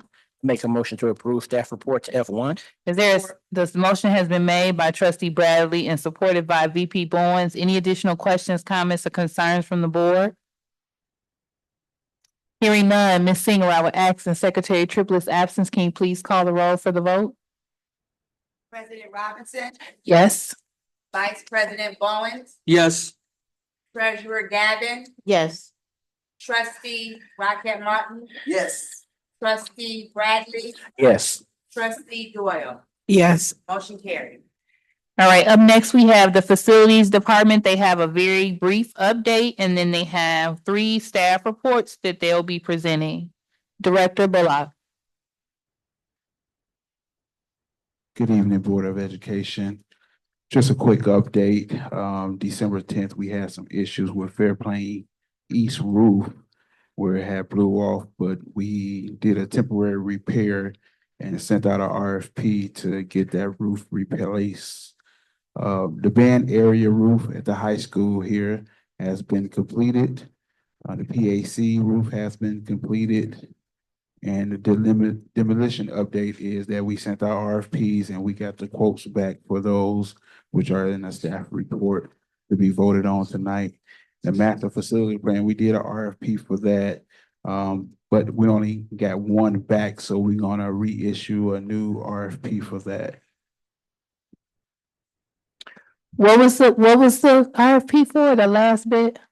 Master facility plan, What piece of that do we need an RFP for? to help.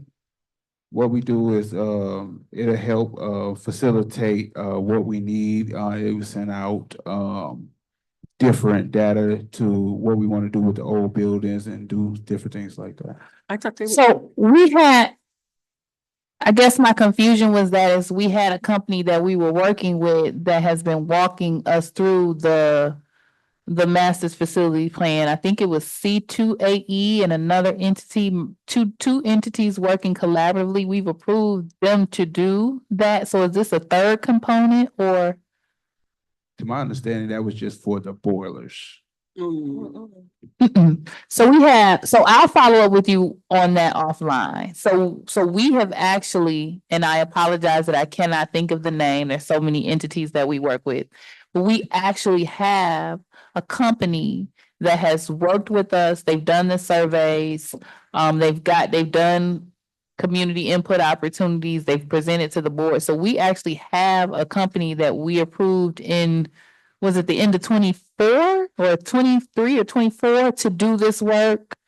And so when we've been asking for updates and we understand there's been transition in directors of facilities and superintendents and things of that nature, when we've been at a standstill with getting more of a formalized recommendation or plan provided to us, but we already have entities that are hired to do this work. So there may be just a bit of confusion in what piece of it you're communicating. So I'll ask that the facilities committee circle back and then we'll get an update on that in the work session. Okay. All right, so I'll allow you to proceed with your staff reports. President Robinson? You have the floor. Are we able to ask questions? Yeah, you can. So much. Thank you, Director Bullock. I guess I do have I know that President Robinson will be following up. I'm wondering if the survey results have been shared with you at all from what we've done so far with the master's facility? No, not as yet. Okay. Okay, so I'm thinking that it's gonna be really important for whoever has access to those survey results to share them with our director of facilities as soon as possible. I've also been out in the community and listening to folks who haven't weighed in and who want an opportunity to. So that's super important. Thank you for getting on top of the roof and repairs. My question is about boiler updates. I'm wondering where we are in that process. Is everything installed?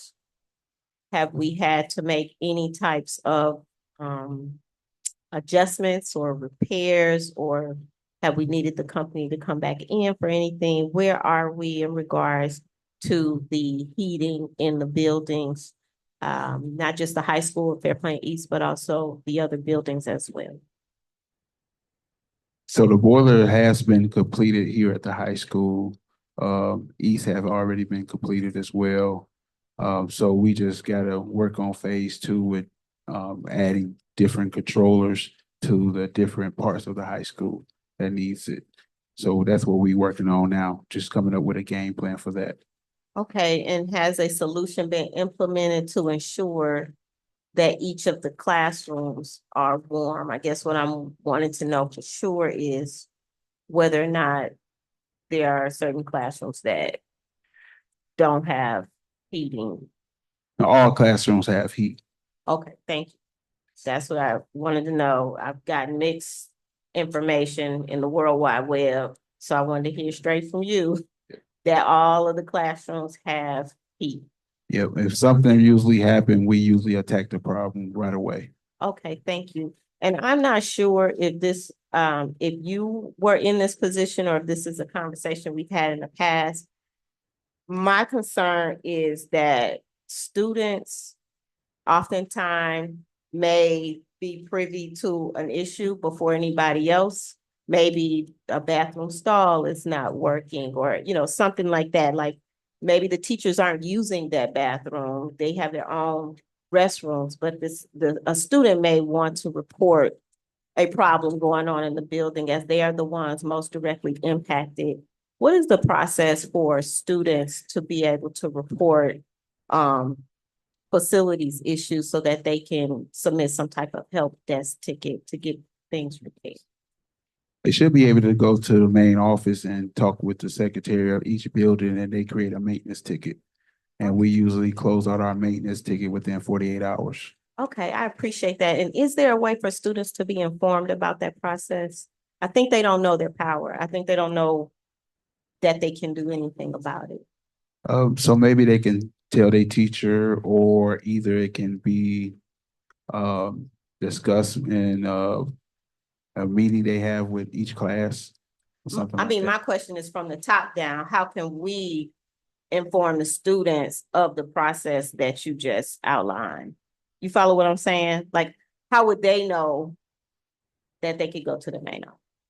Well, I could get with each building principal and let them know, and then they can direct their staff to handle it in the way they proceed to do, so. Super excited about that. Thank you so much. Okay, so I just want everyone to know that I pulled my last update that I have. It may have been something sooner, but I did find the email, the company, and I'm kind of impressed with myself. It is C2AE as noted.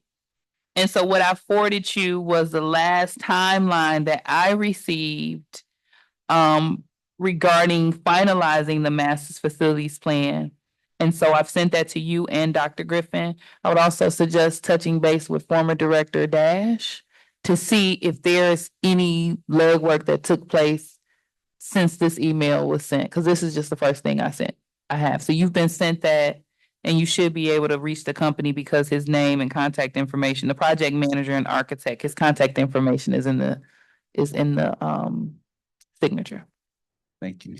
All right, you can proceed with presenting your staff reports. Eyes a little irritated, so Dr. Dorsey, she's gonna read my staff report for me. Very kind of you. The subject, Fairplain East Roof Service Contract. The reason for board consideration. The district seeks to enter into a contract for the replacement of the roof system at Fairplain East Elementary School. A properly installed roofing system is necessary to protect the facility, maintain a safe learning environment, and prevent continued water intrusion and structural deterioration. Facts and analysis. To comply with the Michigan Department of Education requirements, the district issued a request for bids for the replacement of the Fairplain East Elementary School roof. The project required a contractor certified by the roofing system manufacturer to ensure compliance with warranty and installation standards. Kevers Roofing, Inc., a Versico authorized contractor, submitted a compliant bid to install 2 layers of 2.6-inch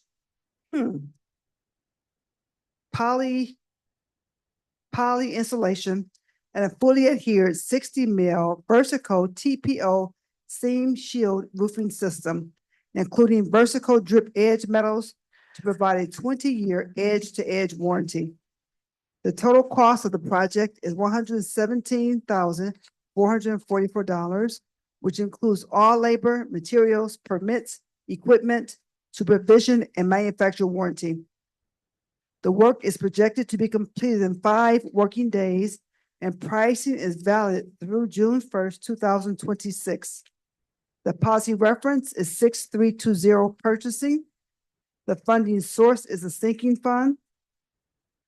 The strategic plan reference, learning environment, Business Harbor area schools will develop, maintain, and implement with fidelity multi-tiered systems of support that enhances the culture and learning environment.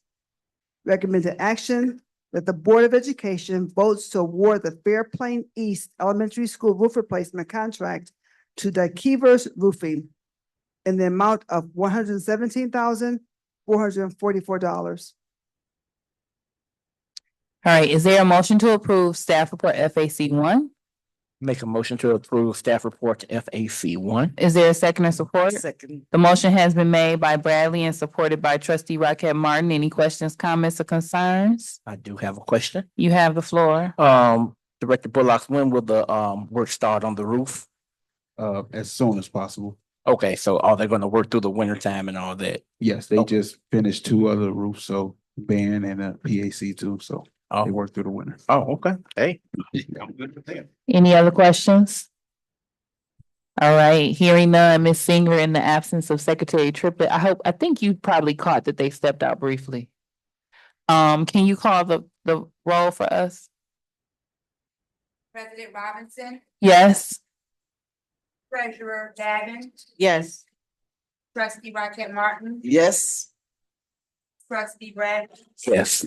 Trustee Doyle. Yes. Motion carried.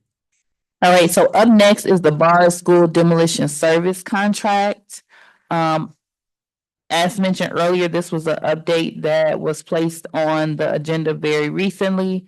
I did check with Vice President Barnes to see if conversations had been had at the table sufficient enough to take these votes. He indicated that he believed that there had been.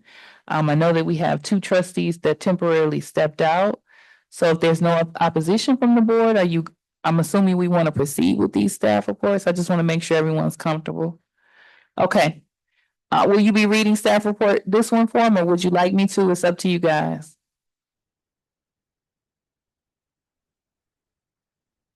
So let the president do it. Okay. Staff report FAC 2. Subject bar school demolition service contract. Reason for board consideration, the district seeks to contract with a qualified and properly licensed contractor to perform asbestos abatement and demolition services at the former Bar Elementary School and modular classroom located at 1200 East Main Street in Benton Harbor, Michigan. These services are necessary to ensure the safe and compliant removal of hazardous materials and demolition of the facility in accordance with federal, state, and local regulations. Facts and analysis. To comply with the Michigan Department of Education requirements, the district issued a request for proposals, RFP, for demolition services. The district received and evaluated a bid from Meets Contracting Services LLC for asbestos abatement and demolition services for the former Bar Elementary School and modular classroom. Based on a site visit and an asbestos inspection conducted by SME on October 2nd, 2025. Meeks Contracting Services LLC was selected following the bid process. The scope of work includes removal of asbestos containing flooring, chalkboards, windows, and materials in both the main building and modular classroom, followed by full demolition of the facility, debris removal, and site restoration, all in compliance with applicable federal, state, and local regulations.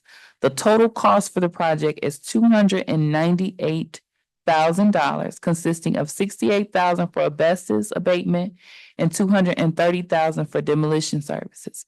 Policy reference 6320, purchasing funding source sinking fund.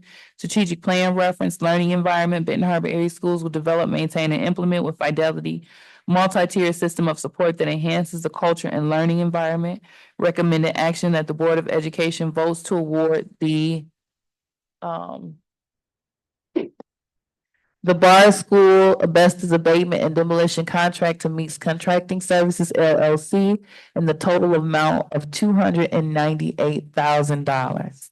At this time, I'll ask, is there a motion to approve staff report FAC 2? I make a motion to approve staff report FAC 2. Is there a second or support? I support. The motion has been made by trustee Bradley and supported by trustee Rocket Martin. I'll open the floor up for questions, comments, and concerns. Treasurer Gavin. Thank you, President Robinson. When I look at Bard School, and I think everybody here knows that I'm not a fan of demolishing our buildings, but that one, it desperately needs to be demolished. And when I see that there's an asbestos issue as well, that's a safety issue. What I would recommend, I've mentioned it before, but just bringing it up again, especially in light of what we're looking at here, is the brownfield redevelopment authority. They work with the environment, Great Lakes and Energy. Those programs collaborate with communities to create economic opportunities by putting contaminated properties back into productive use. Those funds have been used to help a lot of corporations in our community. And I believe that it would be wise for this administration to take a look at that that authority to see if there are funds that can help us to use that property so that it's better used for our kids. Thank you. I will add that I have a very near and dear connection to Bard because my family is from Highland Projects. However, the Bard that stands now is not the sentimental Bard that we once knew. And I think I was the deciding vote maybe 3 or 4 years ago when we were considering demolition and voted no because of that attachment. But as stated, as Treasurer Gavin stated, the building is not in use that we can do anything with it beyond demolishing it. And I will say, I am willing to support this vote today with understanding that I would like us to maintain ownership of our property and find creative use of it to benefit Benton Harbor area schools and the community at large. Trustee Bradley. I was just going to say, I have sentimental value too. When it was Boys and Girls Club, that was a summer job. Finally found my pictures a while back where I met Muhammad Ali when he visited the site about 20-some years ago. But looking at that site, this has been a long process, even when I was on the board in my previous term. Looking at that site being right there at the entrance of the city when people from out of town are first coming in and that's the first thing they see, it's kind of like, oh, okay, what am I getting into? But like I said, I'm for owning that property. And that can be something that we can talk about as a board of maybe looking at a bond issue and looking at our future options of getting something new and better. Thank you. Vice President Bowens. So I went into that school building and when I first got on the board and I knew I made the president a little irritated because I had my phone and I was video recording it so the people could see. All over the Facebook. Yeah, what it was inside there. And we had someone living in there. I think this. Okay, I can say sometimes change is necessary. So we understand that building served a historic building for our African-American population. That was then, this is now, but we have to be excited about the future. Imagine Bard Part 2 Elementary School or something. We're right there on all of that land. And it's a housing complex right there. And we can, like Trustee Bradley said, a bond or something to get more students there, build a school. It's plenty of land. And we can be innovative and reimagine what Benton Harbor area schools can be and what it is going to be. So regretfully, I hate that it has come to this and we have to demolish it, but it's necessary. All right, any other comments? Hearing none, Ms. Singer, can you please call the vote for staff report FAC 2 regarding the Bard School demolition service contract? President Robinson, Yes. Vice President Bowens, Yes. Treasurer Gavin, Yes. Trustee Rocket Martin, Yes. Trustee Bradley, Yes. Trustee Doyle, I abstain. motion carried. Now, I do not know where Triplet stood on the matter, but I hope he doesn't come back and pass out. No, this film is very near and dear to his heart, so, yeah, hopefully he understands and supports. So we're gonna proceed. Our next, matter is FAC 3 concerning Martindale School demolition service contract.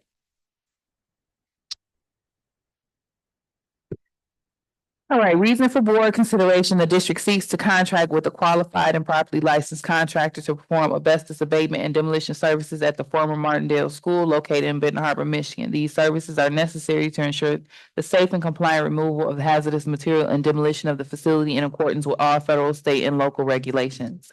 Facts and analysis to comply with the Michigan Department of Education requirements, the district issued a request for proposals for demolition and abatement services. Melching Incorporated submitted a responsive and compliant proposal. Melching Incorporated, located in Muskegon, Michigan, specializes in demolition and asbestos abatement and employs BHAS Whopper certified and asbestos certified staff with extensive experience. The firm meets all licensing, insurance, and compliance requirements. Melching submitted a lump sum fixed fee proposal totaling $228,000, which includes hazardous material abatement, demolition, utility disconnections, and full site restoration. Pricing is held firm for 90 days and complies with all state of Michigan and Benton Harbor area schools procurement requirements. Policy reference 6320, purchasing funding source sinking fund.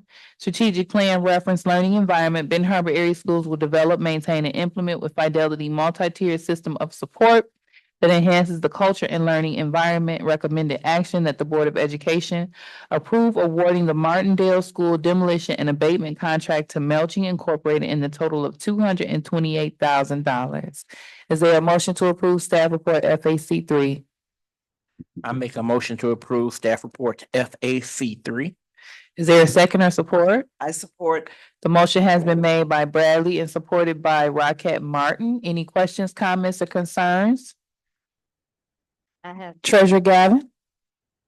so is it possible, Director, Bullocks?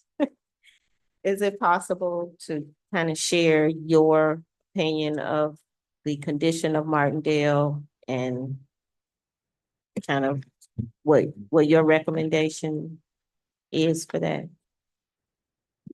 Yeah, my recommendation is that they need to be demoed. We get calls all the time. We board them up. People will break back in, sleep in there, and do all other type of things in the building. And so it's really a liability on the district. And so we do definitely need to go ahead. It's no saving that building at all. So the land is more valuable with the building off of it than it is on it. Okay, so it's unsalvageable. Correct. Okay. All right, with that in mind, and with it being a hazard, I will support this. And just like President Robinson said, with the caveat of us keeping the land and making sure that, what we do with it goes back to the district for our kids. And I'm also very curious about what type of wood are they using at Sorter School? Because it seems like Sorter is boarded up in such a way that it's done, Message. it's just done in a way that it sort of seems to still be standing. And I would love for us to look into whatever they're doing or whatever we did with Sorter, we do with the rest of our building. Thank Sorter you. is just in a different neighborhood, and so it doesn't have the problems as the other neighborhood has. The neighborhood, I don't know, there's that school over there across the street on Atkins, across the street from Atkins Village, seems like a okay neighborhood. Just a thought, I mean, maybe it's just me. Trustee Bradley, and then we'll go to Vice President Bowen. What's gonna be, I should have asked before the other one too. What are the timelines for this to start, or is it gonna be as soon as possible? They will start the process as soon as possible, but it takes like maybe 2 to 3 weeks for permitting and different things like that, disconnecting the utilities and stuff like that before they can start. But the work will begin right away. Okay. I'll talk to you off record because I got something I need to talk to you about. Vice President Bowens. So I drove by there last week and normally I get out my car and behind there, they're making it a dumping site. So I understand it, but here's my other question and concern. Behind that school is a new development. It's a park and, the kids in that neighborhood deserve adequate recreation. I don't want us we tear the building down and then we forget years from now that was our property. What can we do as a district to make sure that's separated and, signaled, or because eventually, we get amnesia and we start just thinking the whole park is ours and the whole property. We can actually install a metal fence and it won't cost that much on our property line. We can do that. Okay. Any other questions from the board? Okay, hearing none, Ms. Singer, can you please call the vote for FAC 3? Yes. Vice President Bowen, Yes. Treasurer Gavin, Yes. Trustee Rocket Martin, Yes. Trustee Bradley, Yes. Trustee Doyle. Yes. Motion carries. I want to note it for the record that I voted yes, but it breaks my heart to have to do so. And I think the majority of us stand there. So this is gonna be a pretty interesting article toss up to see what. And I might add, this has been a long process. It's been a long time, and I'm proud of this Board of Education for being able to come to this decision. It was necessary. If we can ensure Director Bullock, I'm not sure if it would be most appropriate to come from Superintendent Griffin or yourself, if we could communicate with the township so that they're aware that we have made this step, and I'm sure that they would also be excited to know that we're making progress in that direction. So thank you for your time today. We're gonna proceed with staff report H1. I'm gonna pass it over.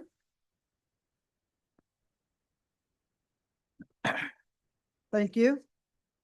We have two items. The first item is a creation of staff positions. I'm submitting for board consideration to approve the creation of the following position: grant writer. It is linked in this.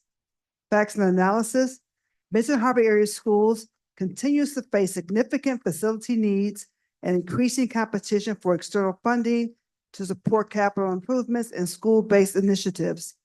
The creation of a dedicated grant writer position will centralize grant research, proposal development, and post-award reporting, ensuring the district can strategically pursue funding aligned with its building master plan and instructional priorities. The policy reference is 3114, 3111, and 4111, creating a position. The strategic goal reference, personnel leadership. Benson Harbor area schools will recruit, hire, develop, and maintain the best staff to improve students' outcomes. Title is grant writer from the general fund and effective upon approval. The recommended action is that the Benson Harbor area school boards of education vote to approve the creation of the above listed position as presented. Okay, I know that we initially had our meeting a different date. Should this effective date be tomorrow, Ms. Dorsey? Yes, we can change it. Okay. All right, is there a motion to approve staff report H1? I make the President motion that we Roberts. approve staff report. Was that your motion? Bowens did, Vice President Bowens, were you the second, Gavin? Okay, so the motion has been made by Vice President Bowens and supported by Treasurer Gavin. Questions, comments, concerns? Go ahead. So we'll go, I think Gavin, and then we'll go, so you can do it flip flop, it's up to you. So I want to, sorry, do you want to go, Gavin? Go ahead. Treasurer Gavin? I want to thank Treasurer Gavin. We eliminated this position. It was different. Okay. Well, I want to thank Treasurer Gavin, sorry, for pushing this and bringing this up, and the superintendent for listening, and Ms. Dorsey, for even saying, preparing this and everything. I just want to thank administration and Treasurer Gavin. This is a needed position, especially in the time that we're living in. We have to get every resource we can for our schools. And I'm excited to see that this is a new position. On Facebook, it was something different. I seen somebody commenting, so I'm glad to see that this is a new position. Thank you.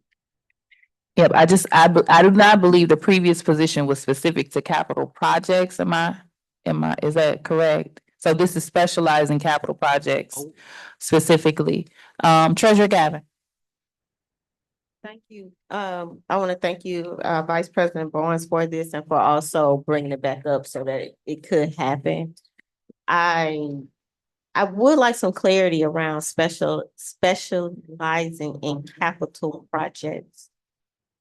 Is this only capital projects, or is this grant writer who will be seeking funds for all services that can support our district needs? This position is for a grant writer for capital projects and funding aligned with the building master plan and instructional priorities. Okay, thank you for that. And what's really exciting about this is there's no limit to what we can bring in. If we say that we want money, right, and we say we need money, then we definitely need to have somebody working on that, and then also working with our Director of Finance for oversight. What I would say is, I would like to share a vision, not speaking on behalf of the board, but for myself, I would love for us to, look at that master facilities plan, look at the finances that we have and the finances that we would like to get, and maybe look at reimagining the rec center to service our students and our community in a way that has never been done before. Everyone says there's nothing to do in Benton Harbor. What if we, utilize our grant writer to seek funding that could transform that rec center into skating rink, swimming pool, bowling alley, multiple floors, really providing something for our community and for our students to provide PE credits, to also have job opportunities. And also that money is funded by the state and the federal government and providing quality fund for our kids. So there's really no limit to what we could do. Having a grant writer, I'm excited about this opportunity. I'm excited about seeing if there are other folks who are interested in completing the master facility survey in a way that could help us actually see that happen. And so, yeah, I look forward to supporting this staff. All right, if there's no other comments from the board, Secretary Triplett, you're back, or would you prefer Ms. Singer to call the roll for you? Okay, go ahead. Okay. This round. Okay. You have the floor. President Rob, Yes. Vice President Bowman, Yes. Secretary Triplett, Abstain, grant writer? Yes. Yes. Treasurer Gavin, Yes. Trustee Rocket Martin, Yes. Trustee Bradley, Yes. Trustee Doyle, Yes. motion carried. All right, our last report that requires vote tonight is staff report H2, separation of staff. You have the floor. Thank you. The subject, separation of employment, the reason for board consideration, a list of employees whose employment relationship with the district is or will be separated is submitted to the board each month. Facts and analysis. It is recommended that the Board of Education vote to accept the separation of employment of the following staff. The policy reference is 3140 and 4140, termination and resignation of professional support staff. Strategic plan goal reference, personnel leadership, Benton Harbor area schools will recruit, hire, develop, and retain the best staff to improve student outcomes. We have listed Kimberly Glover, the Assistant Director of Special Education. She is resigning effective January 16th. She works central office. She was hired August 19th of 2002. And she will have an exit interview in person. Second person is Dr. Erica Foster. She's the Director of Academics. She is resigning effective June 30th, 2026. Central office. She was hired August 12th, 2025. And her exit interview will also be done in person. It is recommended that the Benton Harbor Area School Board of Education vote to accept the resignation of employment of the aforementioned staff. Is there a motion to approve H2? I do make a motion to approve staff report H2. Is there a Support. second or support? Okay, and Bowens, I see your hand. So I am, two things, and so. Bradley seconded. Okay, so the exit interview will be completed, but they'll also be doing it in person, correct? I mean, something written, correct? If she wants to. If she wants to, okay. Yes. Perfect. Yes, so the issue is that we had sent those out and no one ever returned them. So we began to talk to people with better results. Okay, so my other question is, and I'm trying to make sure if a person resigns, are we required to continue to That might be a question offline. offline? Because I was gonna ask paper conference. Oh, go ahead. Are we allowed to continue to pay for conferences and professional development? Although they're currently in that position and we're paying them, we're paying for it, but then we're no longer get the fruit of our labor. Well, I'm not even saying that right, but you know, the fruit of their labor, we're investing in them for the role, but they're gone. Well, you can look at that two different ways. While they're here, they're still working for us and they're still helping us to advance our educational initiatives. So sending them would be advantageous. The other way is what you just said, they're leaving, so why bother? But it depends on how the board and superintendent look at that. What would your standard I mean, if you had to choose one or the other, which one would you choose? Sorry, I'm not. That might feel be a like- conversation for Yeah. offline. Sorry. Yeah. So if you all probably can consult about that offline.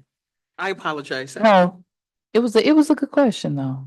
Any other questions from the Secretary Triplett? Yeah, I too, first of all, I would like to say that I've known Kimberly Glover for a long time. I just want to take this opportunity, you know, this is a sad loss, and to thank Mrs. Glover for her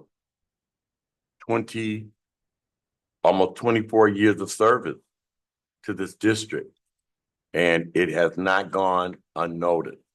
Remember when she first came in the special education department.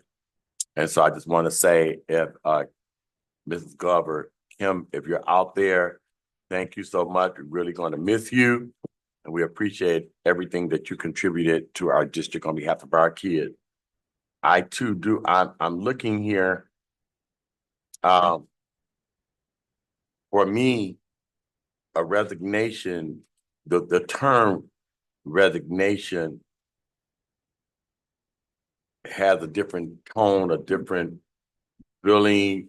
If you're resigning, my thoughts would be to resign now.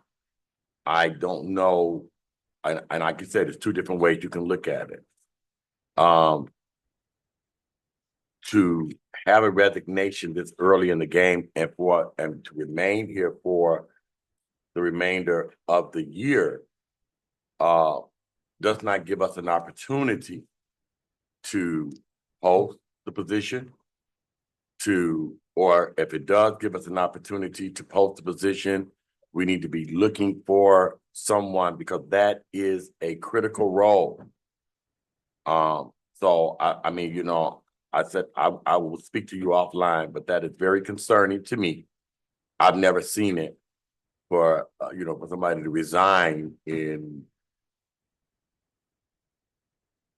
January and they're going to leave in June.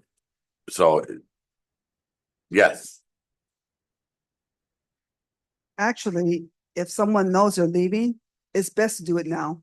It gives us time to post, to interview, to vet the candidate, and then have them work together for a couple months to make sure there's a smooth transition. So actually, Great. this is the best way to do it. Okay.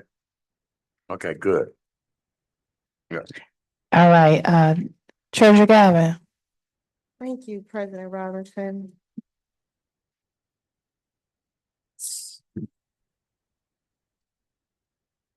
If you went through that cycle, Director Dorsey, if you go through that cycle and a person is named, because we have approved this for effective date June 30th, if that person is named and we recognize that we really need that person to start March or February, right? Do we have the legal right to be able to revisit this and place a new hire? Is my question clear? It's clear. Okay, According to law, we have the responsibility to keep her on our payroll until June 30th. That's what her contract says. So if we hire someone else, let's say in February or March, we still owe her for those months until June 30th, unless there was misconduct, and that's not the case here at all. got you. Okay. Okay, so the exit interview is to be done in person, but if it's done in person, it will still be filled out in writing? Got you. Okay, thank you.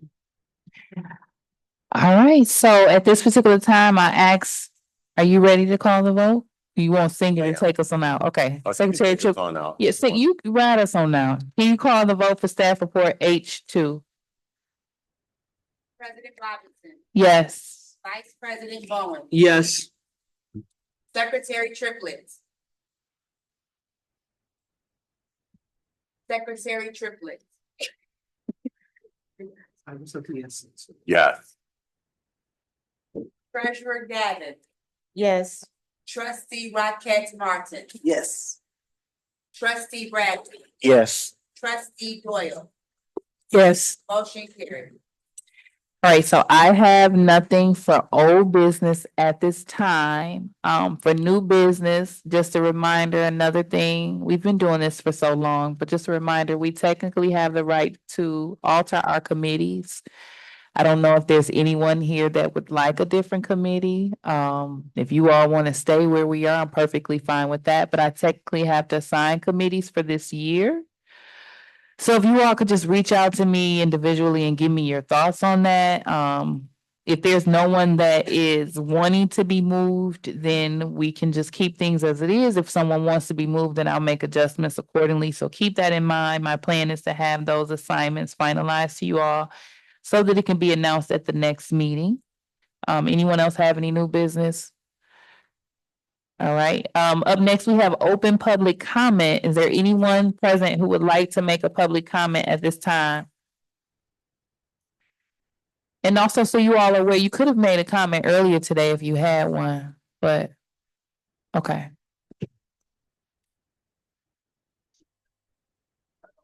Yeah. Okay, so I'm gonna read you the statement, and we do have it there. The reason that we do it that way is because if there's something we're taking a vote on tonight, your voice matters before we take the vote, and then we also give you the opportunity on the back end on the meeting.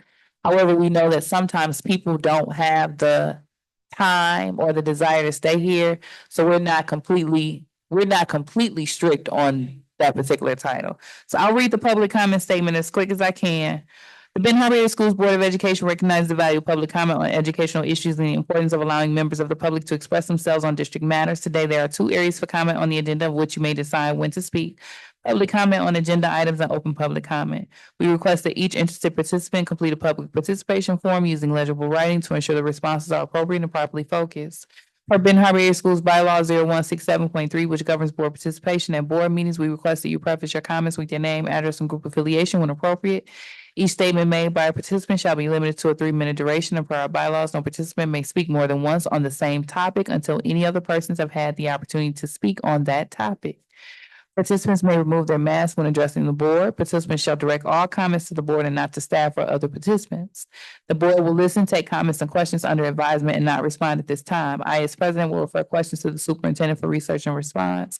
Please ensure that your public participation form includes your contact information as requested. If you have specific questions for the board or executive team that require follow-up, please email those directly to natalie.senior@bhas.org. You have the floor.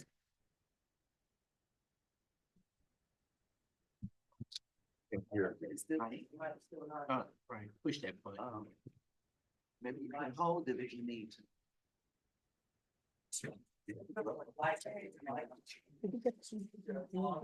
Yeah, just. This is a different color. Your head's blue. It's yeah. Can you turn it up? Thank you.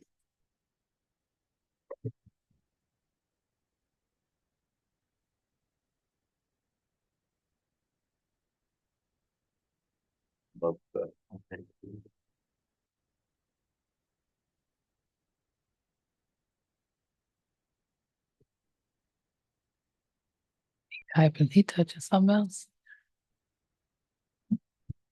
Okay. I'm like, it's never good. Yeah, get that mic.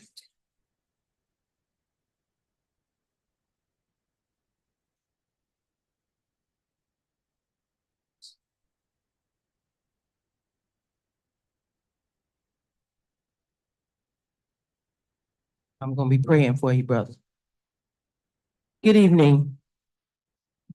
I'm here this evening, because, there's been a two-part concern regarding, a student, Samaya Harris. We've had one part of it, I believe, addressed, which is the consideration and working with her reentry back into the Benton Harbor High School location. But before that can happen, we have been asking a second part question, which is for us to sit down and have the attention of the superintendent with the board support to discuss why she was taken off the grounds, no more at the schoolhouse, but placed on the homebound curriculum CAPE program. After having discussion with folks that knew a little bit more about the CAPE program than I did, the question now is, why was she put at CAPE? Why did the superintendent feel that whatever the offense on the day that she encountered Superintendent Griffin in the hallway and whatever happened and took place thereafter, was it to some category offense level for her not only to be suspended, but also to be placed at CAPE, which is kind of what my understanding is, and you guys forgive me, I'm just trying to catch up and get my research, is that CAPE is not something that you can take whatever you do online or that time that you're at home and then come back and merge that back into the daily routine of schoolwork in classroom schoolwork. And so was she suspended or was she expelled?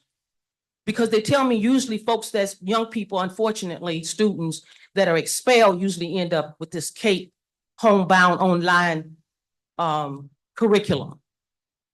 And so we have addressed to some degree, more than what I would say 6 weeks ago, and that to me drug out too long, to reestablish her back if she chooses and feels safe and comfortable and mentally aware enough to come back on the school grounds, to get socially back engaged with friends and studies, that this whole CAPE process now has brought the attention to civil rights. We have to look at that if there was a directive and her civil rights was broken when she was placed in CAPE, we can't hide that. We got to deal with that because that happened. She's registered in CAPE. So we've been asking before we can say, come on back home. We haven't had a adult conversation with the dad. Dad says he's never had a conversation with the superintendent why his daughter was sent to CAPE.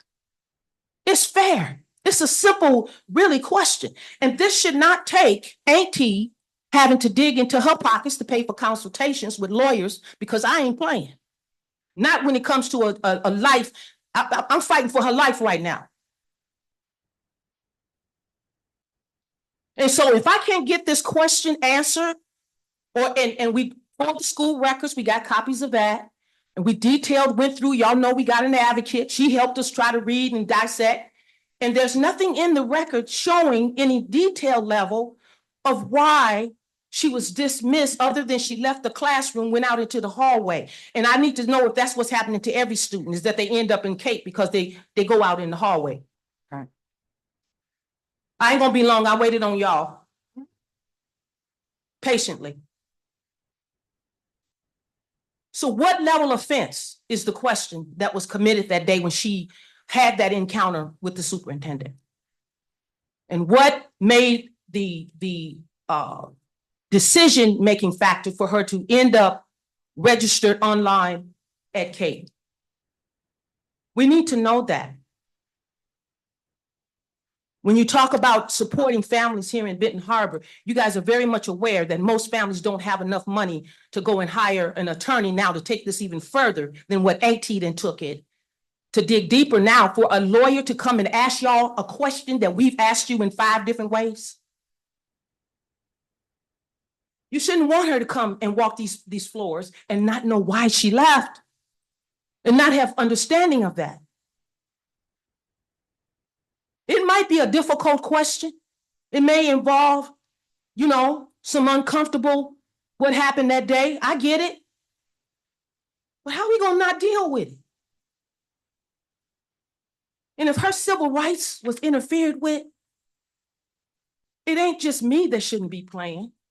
It should be all of y'all that shouldn't be playing either.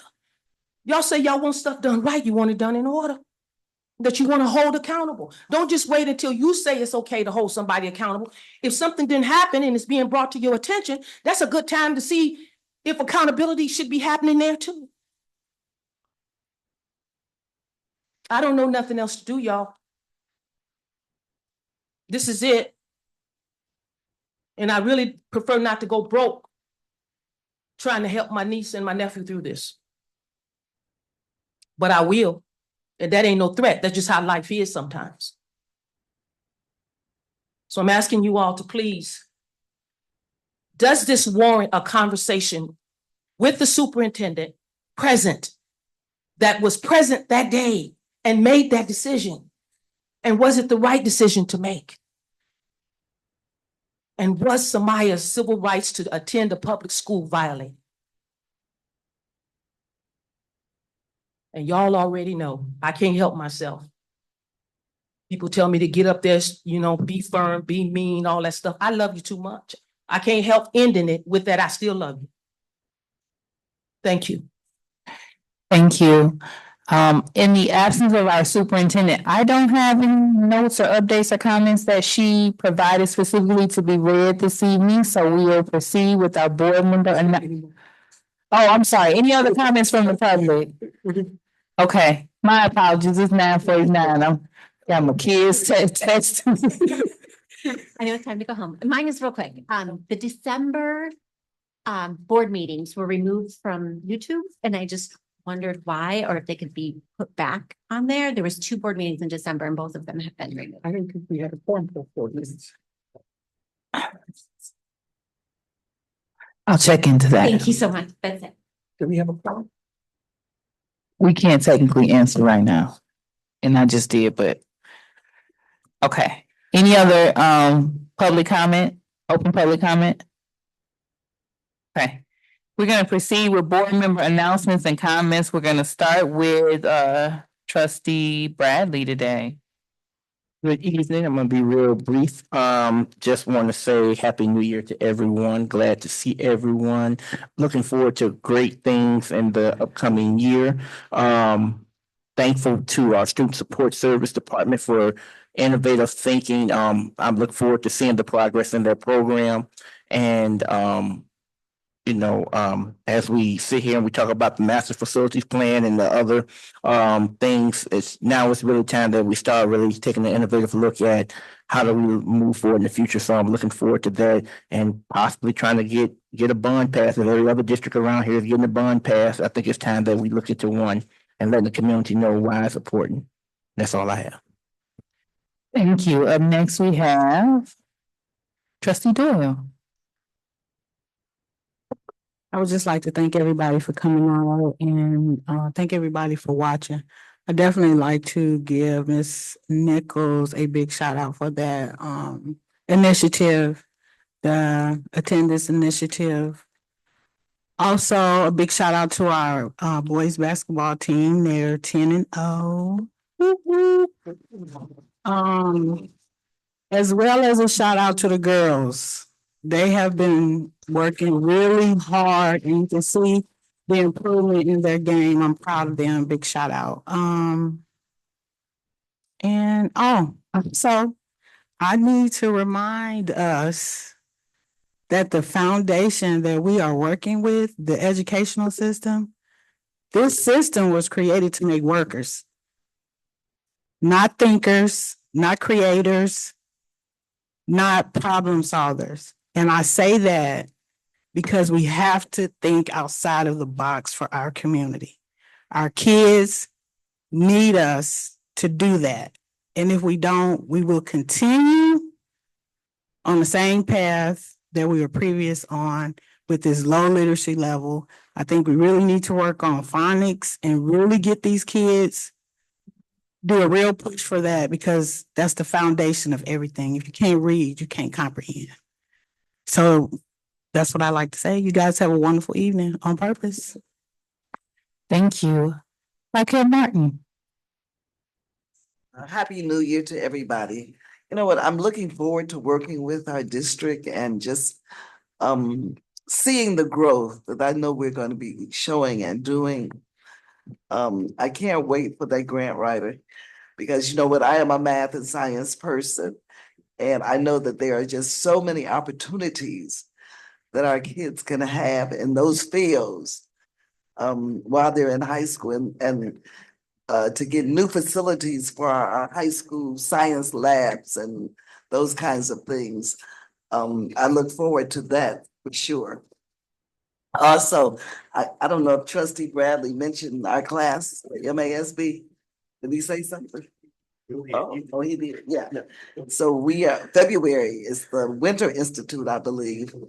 If you have not signed up for classes, MASB, this is a continuous learning opportunity for our board. And believe it or not, we go to school often. We take classes often. So we're not a stagnant board, not by any means. And so we want to keep that momentum and keep moving forward. And for Ms. Glover, I do thank her too for all of her service, and for Dr. Foster for the service that she has provided for our district. The short amount of time. Thank you. Next we have Treasurer Galvin. Thank you, President Robinson. I want to acknowledge the Browns who have been pillar in our community. I hope that somehow we can get their questions answered, regardless of how anyone feels about each side of perception of what happened. I think it's important to make sure that their questions are answered. A lot of times issues can be addressed just through having that open communication and creating a safe space to have that dialogue and get an understanding. And I think that it's time to close that up and provide whatever answers to the questions that have been asked respectfully. And they're a part of this community. They have given back to this community. Their their niece was trusted here, and it's time for us to communicate. I really feel that way. I would like to acknowledge everyone who's come to speak during public comments. I've come to speak, voice shaking, wanting to be acknowledged. I know how that feels. And I would just love for us to make sure that we are doing as much as possible on the front end so that no one feels like they have to speak and they come in here to compliment us. I do believe it's possible. I do believe in Ben Harbor area schools. And I just want to share this real briefly. Sometimes when we are looking at the problems, it's important to address those problems and to fix them. But sometimes when we look at the problems, we can lose focus and feel overwhelmed and feel like there's no hope. But when we get focused on that common denominator, which is our brilliant children, there's nothing that we can't do. And that's what I'm looking at 2026. Every time I get overwhelmed, I'm bringing myself right back to the focus of our brilliant kids and what's possible. So I just want to remind us to do that and to address the problems and fix them as quickly as possible. Thank you all for coming out. And I acknowledge the employees who have decided to move on and appreciate their time. I'm curious where that time has been through this last 4 hours of this meeting. We've been discussing this. I needed you 4 hours ago. Secretary Triplett. I'd like to take this opportunity to say in person, Happy New Year. And I want to say to the young man, representing the technology department, that you're doing an absolutely amazing job. This has nothing to do with you. I am grateful that to see Ben Harbor students and former students working in the department. However, I don't like to see our kids just thrown into situations and making them feel uncomfortable and I said what I meant and I meant what I said. We have people that are working at higher levels to make sure. And you know, I don't think this role being on the Board of Education, many people look at it like, you know, you got all of this power. I never look at it in that manner. But I do think that everybody should operate in the spirit of excellence. And so there's no way, I don't think any of us have, I've never heard any of us say, we're your boss and you respect us because we're on the board and anything like that. But to me, it's embarrassing, that when we come up here, technology is not working. We know we have, Ms. Brown came up, the microphones are not working, that it should be a well-oiled machine. Somebody might look at that as being small. I don't. Because anything that I do for my boss, I do it with the spirit of excellence. I do my very, very best. And what I'm doing for this community and for our kids. I too have known the Browns for a long time and a long part of my life. And so I am looking forward to, I sat in the audience for years and I used to look at the board and say something. Why aren't they saying anything? And I would be so frustrated. And so we go through our trainings and what have you, just because we're not saying doesn't mean things are not happening. And, our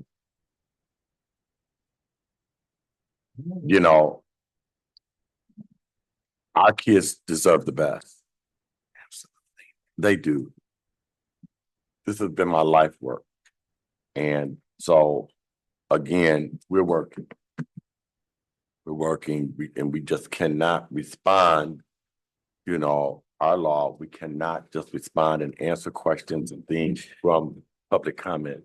I want to say congratulations to our new treasurer of the Board of Education. We appreciate you. We're proud of you. I'm almost scared to say this. I do think that we do have a good board. I said that last week and, got some pushback, but you guys are the bomb diggity, the diggity bomb. And I think with the things the hand that we've been dealt and what we have had to deal with, I think you guys are doing an amazing job. Thank you. And I'm going to close with this. The Miss Benton Harbor and Mr. Benton Harbor contest is this Sunday here at Benton Harbor High School. Tickets are on sale right now for by our contestants. And we're so proud, we have 11 young men vying for the title of Mr. Benton Harbor. And that is a large group. If you come, you're gonna really see some sharp young men. And we have 10 beautiful contestants vying for the title of Miss Benton Harbor. I'll say this, and I'm not brown nosing, but I remember, I was just telling Corliss Allen, I remember her being in the parade, waving in the parade from the kids on the project. And we saw her and it meant so much. And I remember Mrs. Brown in the NAACP, the Miss NAACP with the afro and standing strong in her resolve. She's always represented like that. That made us proud as kids.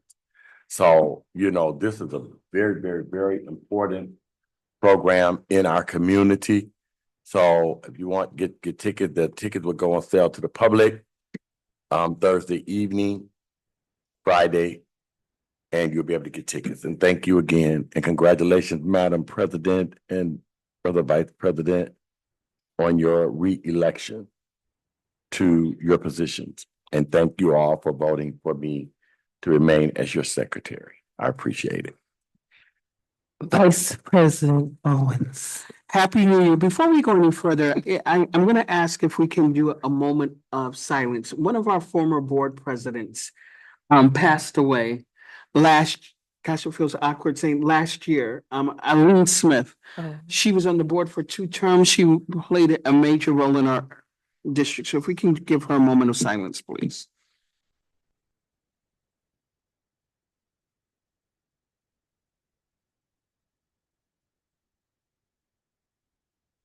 Thank you. I'm so excited about what's no longer where we are at, but what's possible and reimagining Benton Harbor as a whole. We're getting, us demolishing those schools will be a big boost to the image of Benton Harbor area schools. And it will, if you ever go on Facebook, I'm in a couple of groups and they have abandoned buildings and you see Benton Harbor schools on there. So I'm so excited that that will be gone and we can focus on what we can be, not what we once was. I want to invite you guys all to the Michigan Black Summit, which will be February 6th and 7th.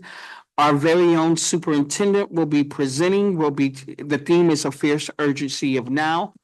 We have Minnesota Attorney General Keith Ellison, who will be our keynote speaker. We have business leaders, elected officials, the whole 9 yards, and then we cap it off with our John Lewis Good Trouble Awards, and we'll be honoring individuals throughout the community. I believe Miss Bertha Carson King, and we have a few surprises linked up. And we'll also be doing an education component with the superintendent from Kalamazoo Public Schools, and all over. So I'm excited. I want to say thanks for your support as vice president. And just thank you for allowing me, Madam President, to lead. I know sometimes you probably open up your email and say, gosh, what did he said? Did he get them straight or just going rogue? But sometimes you got to do what you got to do. A couple of weeks ago, Christmas break, well, Thanksgiving break, my nephew, he's a freshman at the high school, and he made his displeasure known about his Mr. Morant being removed. And he was just mad and he was talking his stuff. And I said, well, Mr. Morant got his education. You need to focus on getting your education. He talked about Mr. Morant being a father figure to him and how he was the only one that understood him. He got suspended and he said, if Mr. Morant wasn't there, I wouldn't be suspended. So to hear those stories of how Mr. Morant touched the life, and I told my nephew, in life we go through changes and we have to embrace whatever season that we get. So then I asked him during Christmas, I said, how do you like the new principal at the high school? He said, Uncle Trenton, he gonna be all right. He said, with his big head, he can get it too, but he gonna be all right. I said, please don't get suspended and please don't tell him you're my nephew because he likes to use that. You're gonna get fired. Messing with Uncle Trenton's nephew. But I heard reviews of how Mr.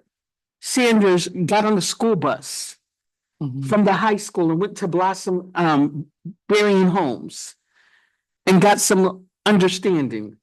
I heard how he walks the classrooms and sometimes kids don't even see that father figure or see that individual. We got that review from that parent that came in guarded and said she believed after leaving out. So when we imagine what Benton Harbor area schools is about, it's about caring for our children. It's about making sure we are preparing them for a global world. So sometimes we may not see the top of the mountain because we're too busy climbing, but the sun's shining and the snow is on the top and it's clear. So my message to us as a board is we have to stay focused, trust the vision, trust the process, and thank you and good night. All right, I'll keep it super brief. I would like to say Happy New Year to everyone. It was a pleasure to be here with the full Board of Education present to start 2026. I would like to thank trustees also for having faith in me to be your president another term. For this year, I'm excited to see what our board accomplishes together. Also, looking forward to working collaboratively with our directors and Superintendent Griffin. I would like to give a special shout out to the illustrious and beautiful ladies of Delta Sigma Theta Sorority Incorporated. Today is our Founders Day. And so I'm spending that here in the service with my Board of Education. And just want to also congratulate Treasurer Gavin for her promotion to Treasurer of the Board of Education. I attempted to get her to do this previously. And what I was very serious about is that Trustee Gavin fought tooth and nail to get the community and other advocates to believe that the debt could be forgiven. And some people often thought it was an insane possibility to attempt, but she was very adamant that it was possible. And I would like to say that she is a very major part in us being able to accomplish such. And so who best to be a steward of the money than a person such as Gavin? So I'm excited for the work. I'd like to also recognize and honor Treasurer Bradley, former Treasurer Bradley, for his service to the board in his various leadership capacities, and look forward to you all coordinating moving forward. And I would like to acknowledge that our coach, Sterling, is now tied with Earl McKee for the second all-time winningest coach in Benton Harbor Area Schools history. And they are undefeated at this particular time. And so, if they continue on their trajectory, he will surpass, McKee. And I think he may have about 12 games left, and it may not be exact, and he will pass Coach Will Height. So we just want to make sure, I think it's 12, previously it was 14, so it should be 12 at this time. So he's close to passing Coach Will Height. So just want to thank him for his efforts and his commitment, and special shout out to our Tigers for an awesome job. And just appreciating everyone who's come out in public comment, who attends, who's patient with us. And I thank you all, because we're normally a lot more tired than we are today. So I appreciate you all being committed and pushing through. So without further ado, I'll ask, is there a motion to adjourn? I so move. Support. The motion has been made by Secretary Triplett and supported by Trustee Bradley. Any questions, comments, or concerns? Hearing none, Secretary, No, I'm serious. please call the vote. I feel like I'm being bullied because I did have you asked the question, comment. Do you have a question or comment? No, Mrs. Rocket Martin pushed my shoulder.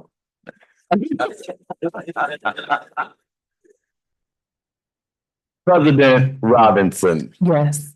Vice President Bowen, Yes. Secretary Triplett, yes.